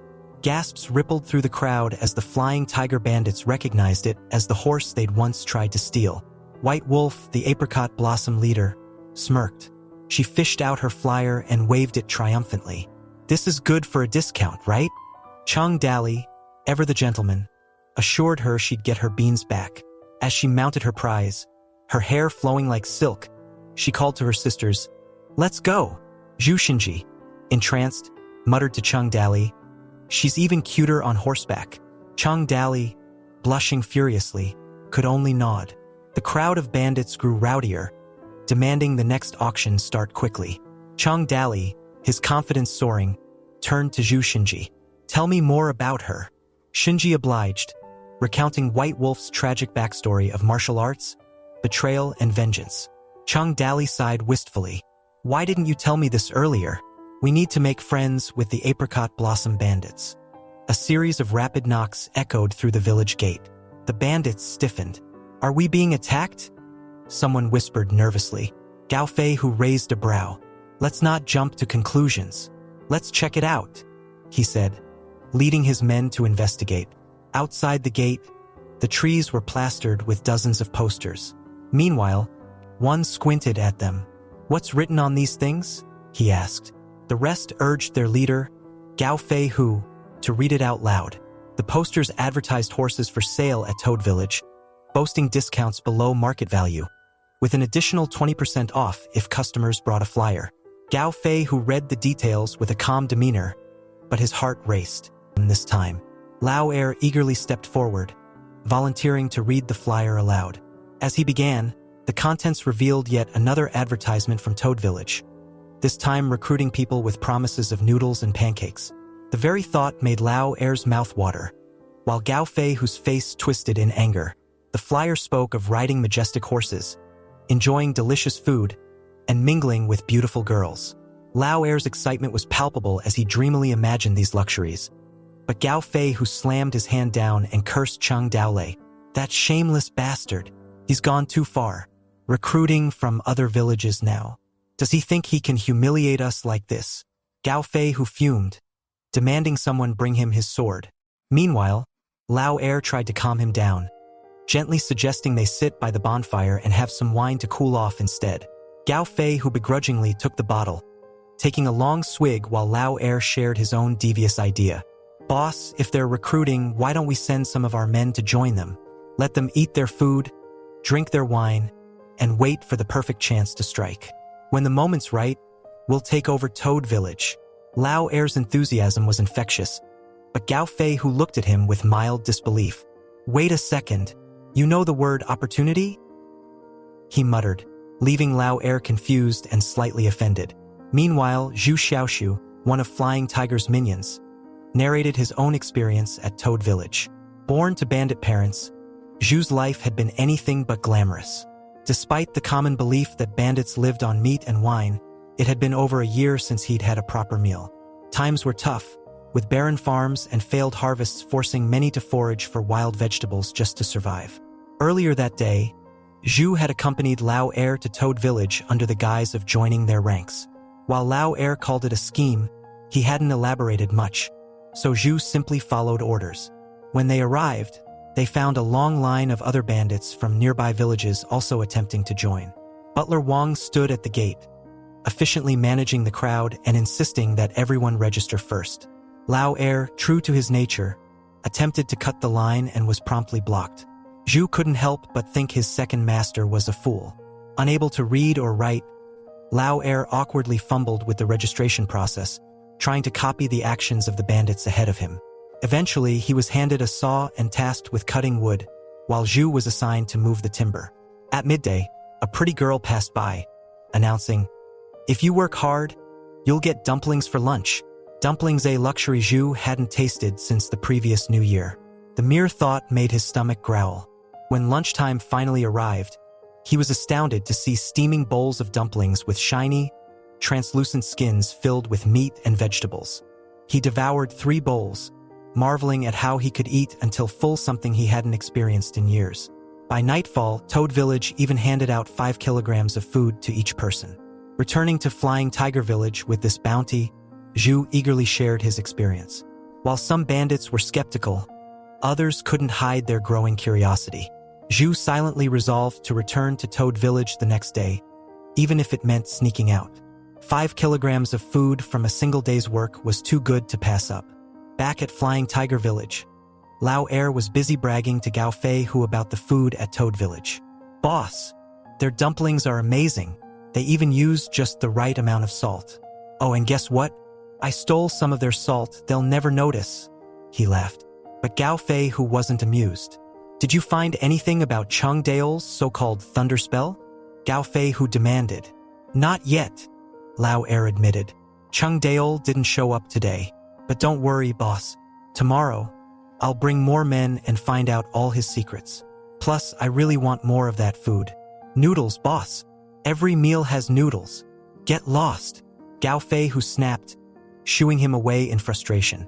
The next day, Toad Village saw an even larger influx of visitors, with nearly 1,000 people arriving. Butler Wang, ever the efficient manager, assigned tasks seamlessly. Some were put to work building walls with stones, others dug earth, and many smithied bricks. The once quiet village was now bustling with energy, alive with the sounds of progress. Chung Daol watched the scene unfold from a distance, a satisfied smile on his face. His plan to recruit manpower and secure food supplies was working better than he could have imagined.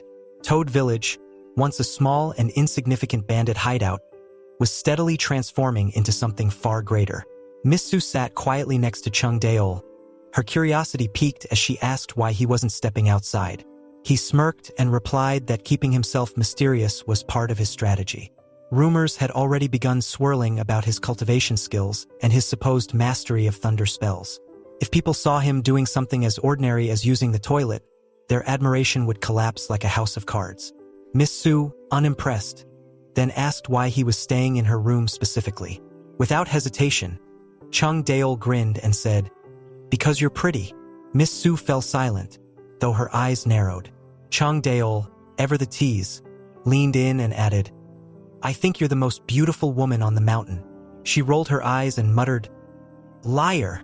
Meanwhile, outside, the bandits were hard at work, hauling logs and stones. Someone shouted, pointing to Kin Man, who was lifting an enormous 340-kilogram weight. Bandits gathered in awe, marveling at his strength. Kin Man, drenched in sweat, downplayed the attention, humbly claiming he wasn't all that impressive. However, they pressed him to prove his strength further. With a determined grin, Kin Man grabbed a massive stone mill weighing at least 450 kilograms. The bandits gasped and shouted warnings not to overdo it, but Kin Man hoisted it up with both hands, astonishing everyone.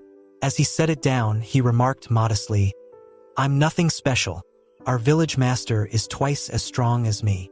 This piqued Chung Dale's interest as he observed the scene from Miss Su's window. Deciding it was time to make an appearance, he stepped outside. Miss Su peered out her window, watching as the bandits surrounded him, cheering and begging him to show off his strength. Kin Man approached and boldly challenged Chung Dale to a sparring match. Chung Dale dismissed the idea, telling Kin Man to get back to work, but Kin Man, clearly unsatisfied, charged at him. Chung Dale didn't flinch. Kin Man's fist shot toward him, but Chung Dale blocked it effortlessly with one hand. Kin Man's arm trembled under the pressure, his strength faltering. Chung Dale sighed, released his grip, and sent Kin Man flying backward into the woods. Calmly, Chung Dale walked over to where Kin Man lay sprawled on the ground. "You all right?" he asked. Kin Man grinned through his embarrassment, thanking Chung Dale for going easy on him. Chung Dale warned him to rein in his impulses next time, mentioning he had only used 60% of his strength. The bandits stood frozen in awe, whispering about how terrifying Chung Dale must be at full power. Butler Wong took charge, barking orders to get back to work. He directed the stronger men to smash a colossal boulder that weighed over 1,000 kilograms. The bandits grumbled, speculating who could take on such a task. Someone suggested that Chung Dale should do it, given his monstrous strength. Butler Wong hesitated but turned to his village master, asking if he could assist. Chung Dale, visibly annoyed, told them to handle such trivial matters themselves. He motioned for everyone to step back and raised his hands dramatically. Lightning cracked through the air, and an explosive burst shattered the boulder into debris. The ground shook as fragments flew in all directions, leaving the bandits stunned. Chung Dale coolly dusted off his hands and said, "Don't bother me with such small matters again." He turned and walked away, leaving the bandits scrambling to clear the rubble while praising his godlike power. Butler Wong called out, wishing Chung Dale a good day. Back inside, Miss Su asked him what had happened outside. Chung Dale flopped onto a chair, groaning about his aching back. 10 days later, the entire Toad village had been transformed. The construction project was complete, and the village now had a polished, strategic layout. The outermost layer was the defensive zone, with stone walls, mountain barriers, and watchtowers to spot approaching enemies. The preparation zone lay behind it, featuring a horse stable, blacksmith smithy, hospital, and even a public toilet for producing fertilizer. The residential area came next, with well-organized houses, a water well, granaries, and a weapons depot. The once chaotic terrain had been cleared of trees and fortified with traps designed by Kin Man, including horse pits, lassos, and wild boar snares. Butler Wong reported to Chung Dale that they had distributed most of their food during the construction period and now had only 100 kilograms left. However, he reassured Chung Dale that it was sufficient given their current population. Chung Dale nodded and instructed him to manage food expenses carefully and prepare to stockpile supplies. He also planned to ramp up recruitment efforts. Butler Wong smiled and affirmed the orders, confident that under Chung Dale's leadership, the village was growing stronger by the day. Chung Dale was informed with a laugh that the village's construction was finally complete, and as a reward, the system had granted him 1 acre of chili plants and the evolution of systematic animals. Disappointed, Chung Dale grumbled that 1 acre of chili was hardly enough to make a fortune. Suddenly, the system goddess appeared, taller and more imposing than before. "You look different," Chung Dale commented, raising an eyebrow. The goddess chuckled and explained, "Each time there's a major upgrade to the village, I get an upgrade too." She raised her hand dramatically and declared, "March forward boldly and become the Bandit King." A pop-up box appeared before Chung Dale, displaying a list of missions. The first mission was to change Miss Su's impression of him through nonviolent means for an unknown prize. The second was to recruit 100 people into Toad Village, also for an unknown reward. The third mission was to complete 10 robberies, again with an unspecified prize. Meanwhile, back at Flying Tiger Village, Gao Fei, who sat at a wooden table, sipping from a cup while listening to the second master's animated report. "If you'd been there, you'd have been shocked. Chung Dale used some kind of thunder technique," the second master exclaimed, gesturing wildly. He roared, and bam! The boulder exploded into pieces. "We were all scared out of our minds."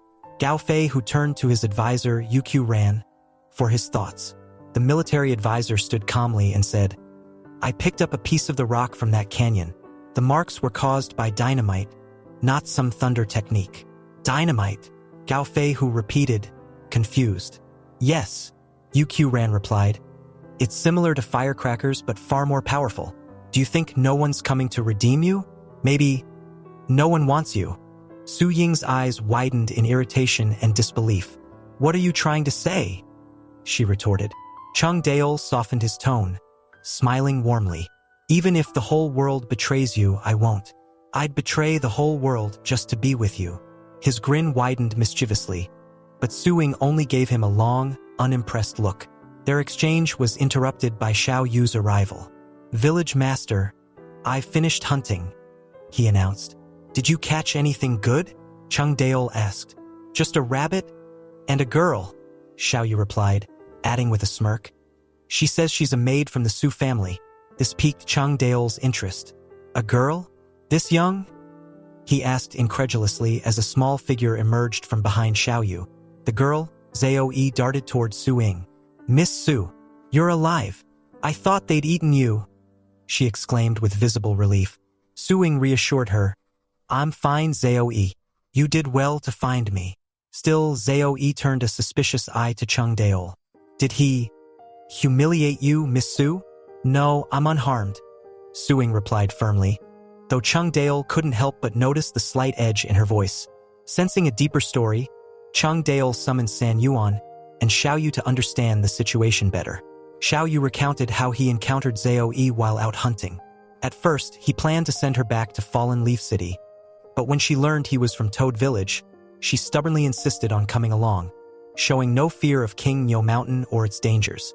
Chung Daol and San Yuan exchanged skeptical glances. Why didn't she scream for help if she ran into bandits? Chung Daol wondered aloud. San Yuan chuckled. Maybe it's because Xiao Yu is handsome. Chung Daol raised an eyebrow but let the joke slide, turning the conversation to practical matters. How much ransom should we demand from the Su family? San Yuan hesitated before explaining the complications. The Su family is in chaos. Su Si Hai, the head of the 4 sea merchants, has no sons, only daughters. Su Ying, being the most capable, is the logical heir, but her stepmother wants her own daughter to inherit the business and despises Su Ying. It's likely they'd rather see her gone than pay to get her back. Hearing this, Su Ying abruptly stood. I'll leave and figure out a way to gather the ransom myself, she declared. Chung Daol frowned. Why would you risk going alone? Su Ying said nothing, her silence a stark contrast to the fire in her eyes. Chung Daol realized that her determination was tied to something San Yuan had said. People with even a little fortune wouldn't willingly become bandits.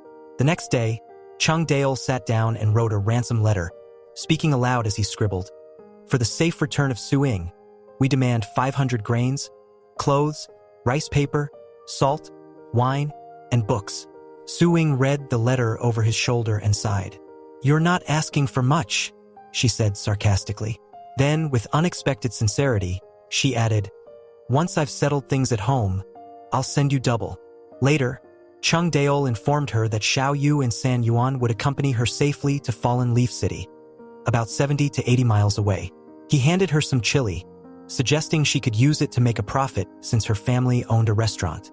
Su Ying accepted the gift, but Chung Daol couldn't shake the feeling that his efforts to win her over had fallen flat.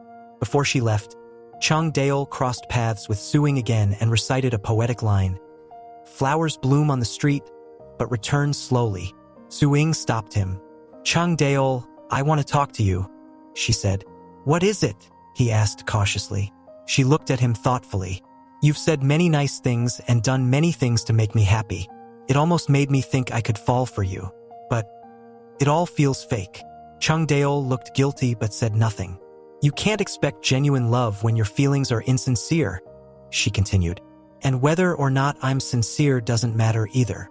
Chung Daol swallowed hard. What do you want from me then? Before we part ways, I want you to tell me one genuine feeling, she replied. Chung Daol hesitated, considering what to say. Finally, he leaned close and whispered in her ear. When I first saw you, I got hard. Su Ying blinked, confused.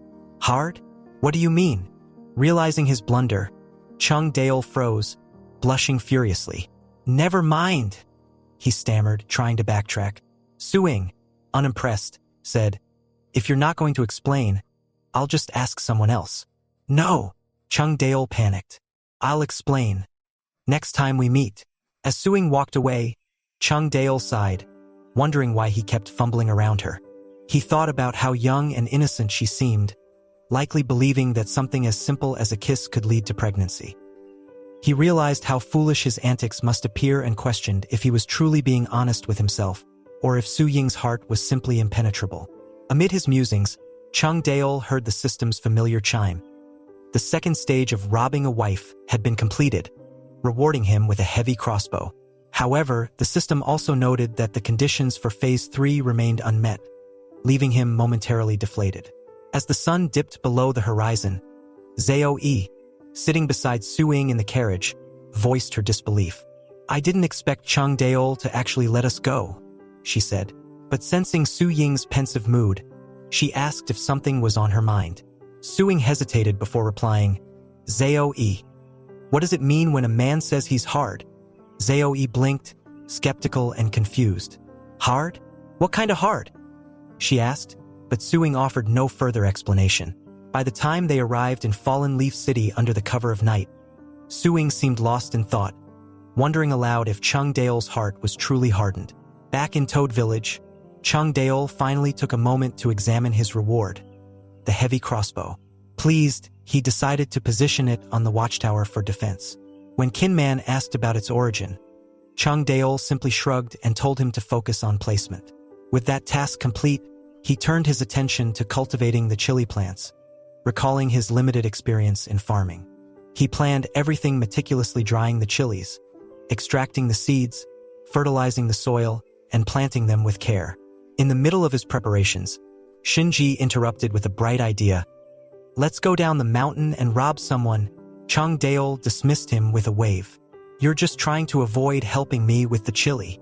Meanwhile, White Wolf appeared below King Nyo Mountain, spotting Chung Daeol. "What are you doing out here in this heat? Robbing people?" she asked, her tone laced with curiosity. "Of course," Chung Daeol replied, flashing a confident grin. "I'm a professional bandit. But what about you? Don't tell me you came all this way just to find me." White Wolf smirked. "I've got a promising lead. Thought you might be interested." They returned to Toad Village to discuss the matter. White Wolf noticed the chili plants and mistook them for fruit. Chung Daeol explained they were chilies and even offered her some seeds to cultivate, but she waved him off, uninterested. After serving her a cup of water, Chung Daeol pressed, "So, what's this opportunity you're talking about?" White Wolf revealed the plan. A shipment of birthday gifts destined for Zhu Banquan would soon pass through King Nyo Mountain. She proposed they join forces to rob it, explaining that the gifts were a bribe meant to win favor with the city lord of Yuzhou, a critical step in Zhu Banquan consolidating power. The haul would be enormous, she promised. Chung Daeol hesitated. "I don't kill innocents. My godly thunder spell forbids it. The heavens would punish me." White Wolf's face fell. "I should have known you'd hesitate," she said, withdrawing her offer. Before she left, Chung Daeol handed her some chili seeds, suggesting she grow them and exchange the harvest for food. She declined, insisting he keep them for himself. Later that night, a bandit from the Zhu family approached Toad Village, requesting to borrow seeds for farming. He promised to return twice the amount borrowed. Chung Daeol, recognizing their dire situation, suggested they grow chili instead, explaining its value as a trade item. After directing the bandit to San Yuan for the seeds, Chung Daeol reflected on how even mountain bandits, who paid no taxes, were struggling with food shortages. A few days later, Xiaoyu and San Yuan returned from Fallen Leaf City, bringing pigs, chickens, cloth, salt, paper, grain, and a pen. Meanwhile, bandits from other areas began mobilizing, preparing to ambush the gift convoy 50 kilometers from King Nyo Mountain. The news of the shipment spread like wildfire, sparking widespread anticipation. Chung Daeol, however, focused on simpler tasks: raising chickens, growing vegetables, and the occasional low-stakes robbery. He, Xiaoyu, and Kin Man rotated shifts, ensuring Toad Village's safety. When they encountered poor merchants, they often took insignificant items like buttons and even helped guide them out of King Nyo Mountain. Xiao Yu remarked, "At this point, we're barely robbers." Chung Daol sighed. "I can't bring myself to rob the poor. Someday we'll find a fat sheep worth taking." Elsewhere on King Nyo Mountain, a man and a woman wandered the trails. "Slow down," the woman urged. "We should head back to Yujo City. This place feels dangerous." The man waved her off.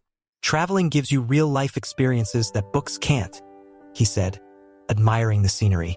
"Besides, if I stayed in Yujo, I'd miss sights like this." "What sights? This place is miserable," she countered. "And what about mountain bandits?" He laughed. "Let them try. I'll cut them down." At that moment, Chung Daol burst from the bushes, blocking their path. "Bandits!" the man shouted, stepping in front of the woman. Chung Daol sized them up, noting the man's bravado and the woman's startled expression. The man puffed out his chest. "Don't worry, I'll protect you," he told the woman, though he eyed Chung Daol's massive axe nervously. After a long pause, he sighed. "We surrender." The woman gaped at him. "What? You're surrendering?" Chung Daol, equally bewildered, watched as the man introduced the woman as his sister. "Take her," he offered. "And let me go," the woman, clearly flustered, exclaims. "How could my brother sell me?" The man, trying to justify himself, reassures her. "Wan Air, I have a bright future ahead. Your sacrifice will not be forgotten. I'll always remember you." Wan Air glares at him, visibly upset. "You bastard!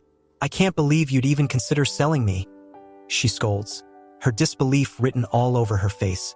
Chung Daoli interrupts their escalating argument with a loud cough. "All right, enough sibling drama. What are your names?"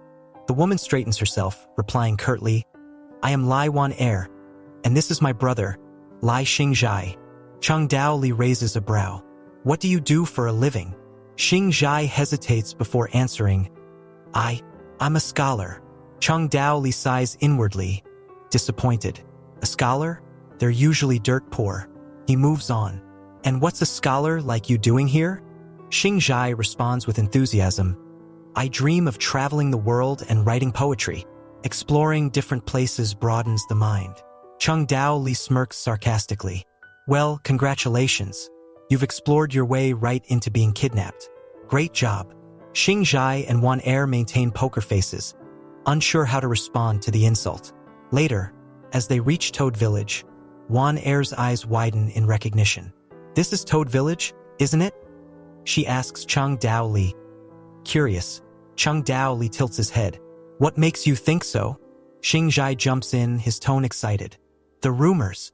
They say this is the place where 5 men fought off an army of 1,000 from Black Rock City, scaring the soldiers so badly they abandoned their armor and weapons." Chung Daoli pauses, momentarily stunned. "Have I become famous already?" Wan Air interrupts his thoughts, her expression wary. "I've also heard other rumors about how you eat humans and drink their blood. Did you kidnap us to be your next meal?" Chung Daoli rolls his eyes. "Do I look like a cannibal to you?" Wan Air hesitates before reluctantly agreeing. "No, you don't." Chung Daoli seizes the moment to lay down the rules. "As long as you stay peaceful, I won't harm you. But remember, this mountain is crawling with bandits. If you think you can leave safely on your own, you're welcome to try." Wan Air's face turns red, and she begins to say something but stops herself. Instead, she asks, "Why are you keeping us here?" Chung Daoli crosses his arms, his tone serious. "Because you're scholars. You're going to write down everything you know. Once that's done, I'll make sure you're escorted out of King Nyo Mountain safely." He calls for Shinji and instructs him to prepare ink and arrange a separate room for their guests. In their room, Wan Air confronts Xingzhai. "Why did you surrender so quickly? Even our swordsmanship teacher praised your skills."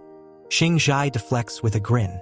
"Why don't you tell me why this bandit village interests you so much?" Wan Air frowns. "Interesting?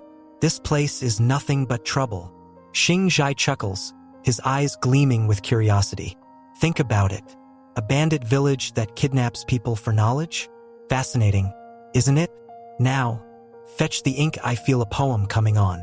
Elsewhere in Toad Village, Chung Daoli inquires about recent news. San Yuan informs him, The escort team will pass through King Nyo Mountain in 10 days. They're sending someone named Lu Heng to guard the gifts. Chung Dao Li raises a brow. Lu Heng? Who's that? San Yuan explains. He's around 30, an orphan with no family. Uses a big stick as his weapon. Loyal and strong. The perfect escort. Chung Dao Li nods thoughtfully. If he's so strong, why would the other bandits even bother trying to rob him? San Yuan shrugs. They won't fight him directly. Ambushes, poison, traps, those are their likely tactics. Should we interfere? Chung Dao Li considers it for a moment. We don't have enough manpower to take on something like that. Let's see how this plays out. The scene shifts to Wan Er's room, where Xing Zhai bangs on the door excitedly. Wan Er, wake up. I have to show you something. Wan Er, annoyed, groans. Did you steal the servant girl's clothes again? Xing Zhai looks flustered. No, and stop bringing up the past. Now, come on. As Xing Zhai drags her around the village, Wan Er grows curious. What is it this time? Some outdoor bath? No, Xing Zhai replies, gesturing to a pool of water. It's this. He explains how the spring water flows from the mountain into a basin covered with straw, gravel, and charcoal to filter out impurities. Wan Er squints. Charcoal? What's that for? To purify the water. Xing Zhai replies confidently, though his knowledge is shaky. Wan Er raises a brow. Bugs in the water? Xing Zhai waves her off. It's complicated, but it works. Trust me. Later, Xing Zhai leads Wan Er to a hut. She recoils. I'm not going in there, it stinks. Xing Zhai rolls his eyes. Fine. If you won't go in, I'll just explain. He describes how the hut connects to a larger pit that uses beetles to process waste and turn it into fertile soil. Wan Er grimaces. Why would anyone even think of that? Xing Zhai shrugs. You learn the most fascinating things when you travel. He gestures around. Doesn't this village seem simple yet ingenious to you? Wan Er scoffs. There are only 6 people here. How impressive could it be? Xing Zhai smiles knowingly. You'd be surprised. The owner of the stronghold has big plans. That evening, Chung Dao Li visits Xing Zhai. How's the writing going? Xing Zhai grins. I've been documenting everything I see and hear. Why do you ask? Chung Dao Li shrugs. Because someday I want to write a masterpiece. Something that will be remembered for generations. Chung Dao Li remarks. If I don't look like a writer, what do I look like? Xing Zhai and Wan Er exchange neutral glances, neither agreeing nor disagreeing. Changing the subject, Chung Dao Li asks, All right then, let's see these poems you're so proud of. Xing Zhai, you mentioned they even impressed some of the so-called masters, didn't you? Xing Zhai beams with pride, handing over the papers. Of course, these poems are quite renowned in Jingzhou. Even the established masters can't help but praise them. Chung Dao Li snatches the papers, eager to see for himself. As he reads through them, his face twists into a mix of amusement and disdain. He sets the pages down and sighs theatrically. These barely qualify as poetry.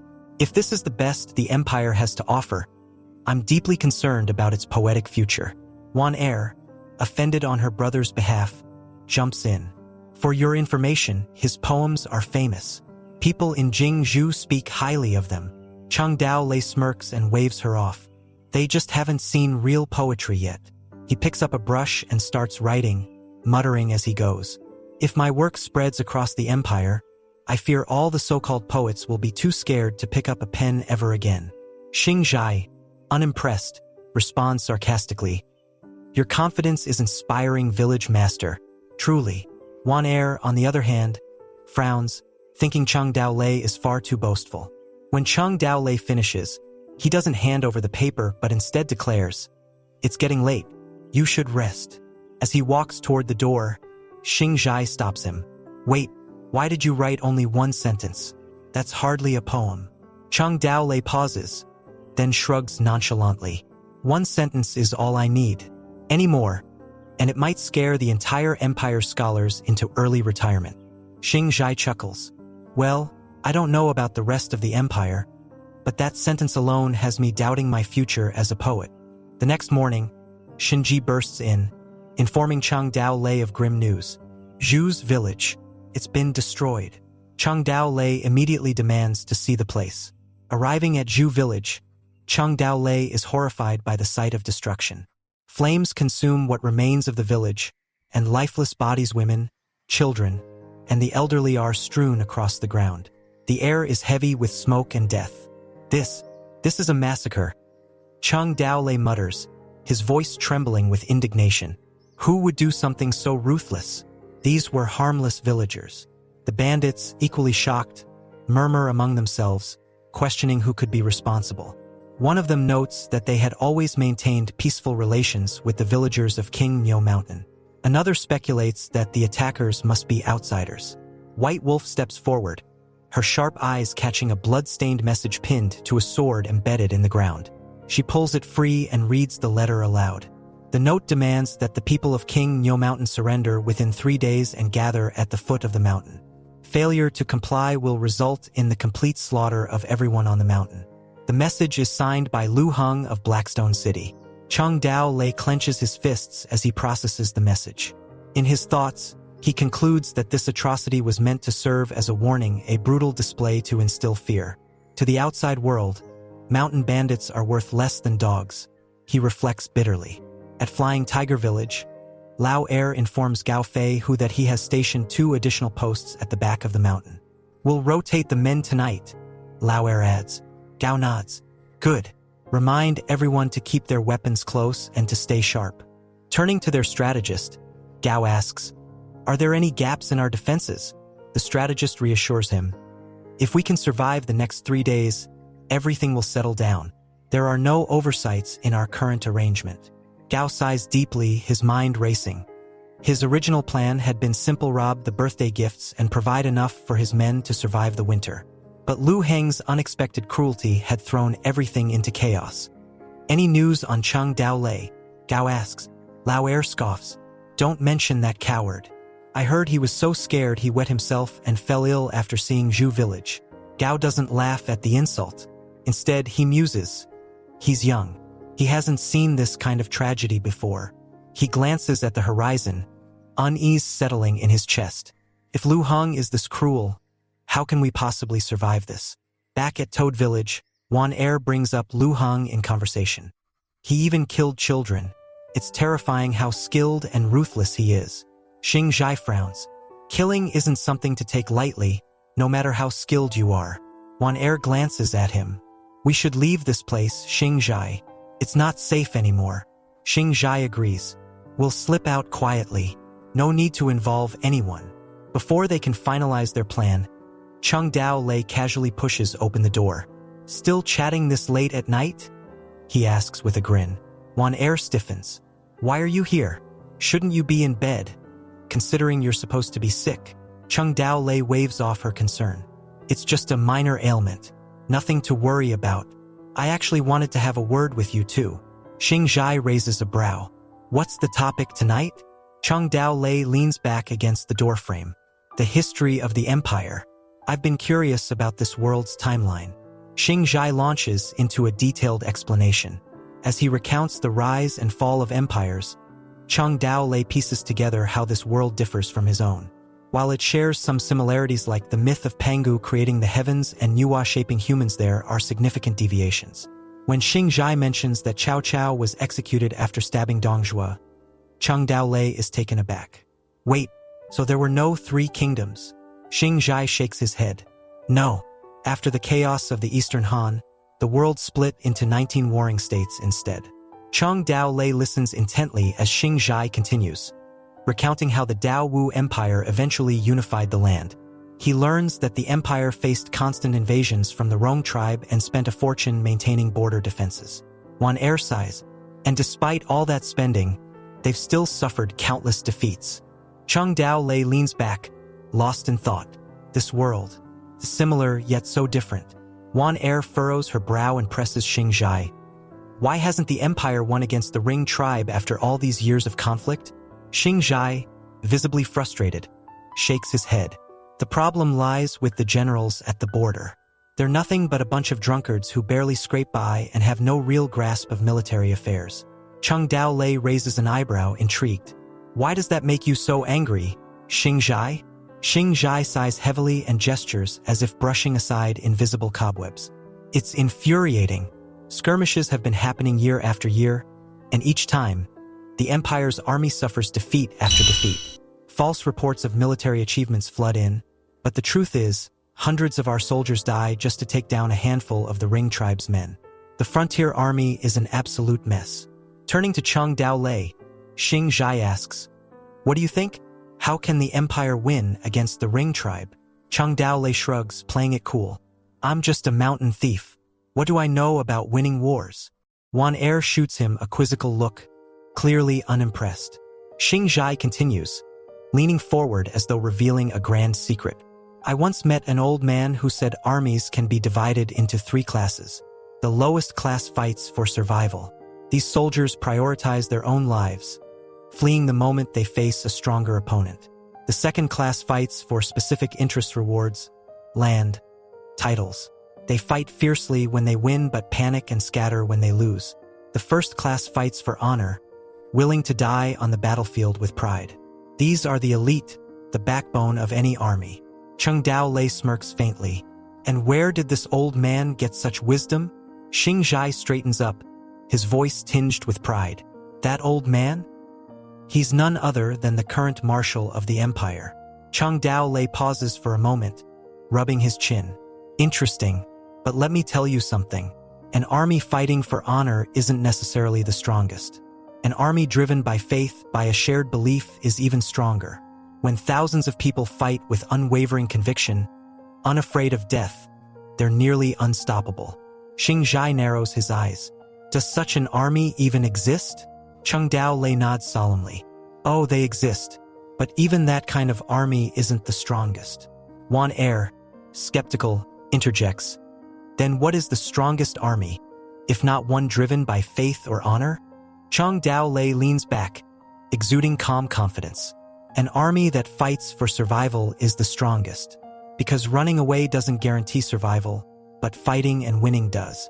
It's all about necessity." Wan Er frowns. "But if everyone's just fighting to save themselves, wouldn't the whole army dissolve into deserters?" Cheng Dao Lei gestures dismissively. "Not necessarily. Look at the Ring Tribe. Why do they win while the Empire keeps losing? It's because they fight for survival. Their grasslands are turning into deserts. Their livestock is dying. They face starvation every day. Fighting the Empire gives them a chance, however slim, for a better life. For them, it's fight or die." Xing Zhai strokes his chin thoughtfully. "I've heard that during the severe drought 30 years ago, the Ring Tribe's invasions were at their worst.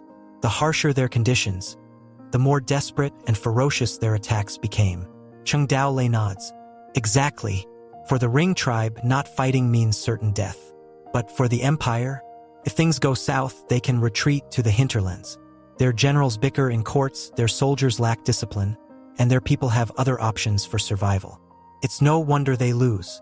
Xing Zhai listens intently, then suddenly grins. "Cheng Dao Lei, you should come back to Jingzhou with me. You don't belong here on King Nyo Mountain." Caught off guard, Cheng Dao Lei blinks. "Why would I do that?" Xing Zhai beams. "Because you're sharp. You have a keen mind for strategy and an unorthodox way of looking at things. You deserve a better future. Come with me to Jingzhou, and I promise you'll achieve great things." Cheng Dao Lei chuckles to himself, thinking, he really believes I'm some kind of genius strategist. How easily fooled. Still, he sees the sincerity in Xing Zhai's eyes and awkwardly waves him off. "You're flattering me, really? I'm just a simple man with simple goals. Besides, the Empire's bureaucracy isn't my style." Xing Zhai insists, "You're too modest. With your talent, you could easily secure a high-ranking position." Cheng Dao Lei shakes his head firmly. "Thanks, but no thanks. I'm not interested in politics." As he starts to leave, his eyes land on Xing Zhai's sword. "By the way," Cheng Dao Lei says casually, "that's a nice sword you've got there. Mind if I borrow it?" Xing Zhai chuckles, gazing at Cheng Dao Lei with a knowing smile. "We'll see." Later that evening, Linger approaches Cheng Dao Lei, asking for his help grinding chili. Cheng Dao Lei agrees with a smile, promising to join her shortly. Meanwhile, in his room, Xing Zhai sits alone, staring at his sword. He murmurs to himself, "So, he wants my sword. Does he? With a mischievous grin, he opens a small compartment hidden within the sword's hilt. 3 days later, on King Nyo Mountain, General Lu Heng receives a report from his scouts. General, we've scouted the entire area. No signs of ambushes or traps. One soldier reports. Lu Heng stands tall, scanning the horizon with a steely gaze. Good, he replies. Prepare the men. We march at dawn. Thanks for watching, guys. Comment Flamingo and subscribe for future parts.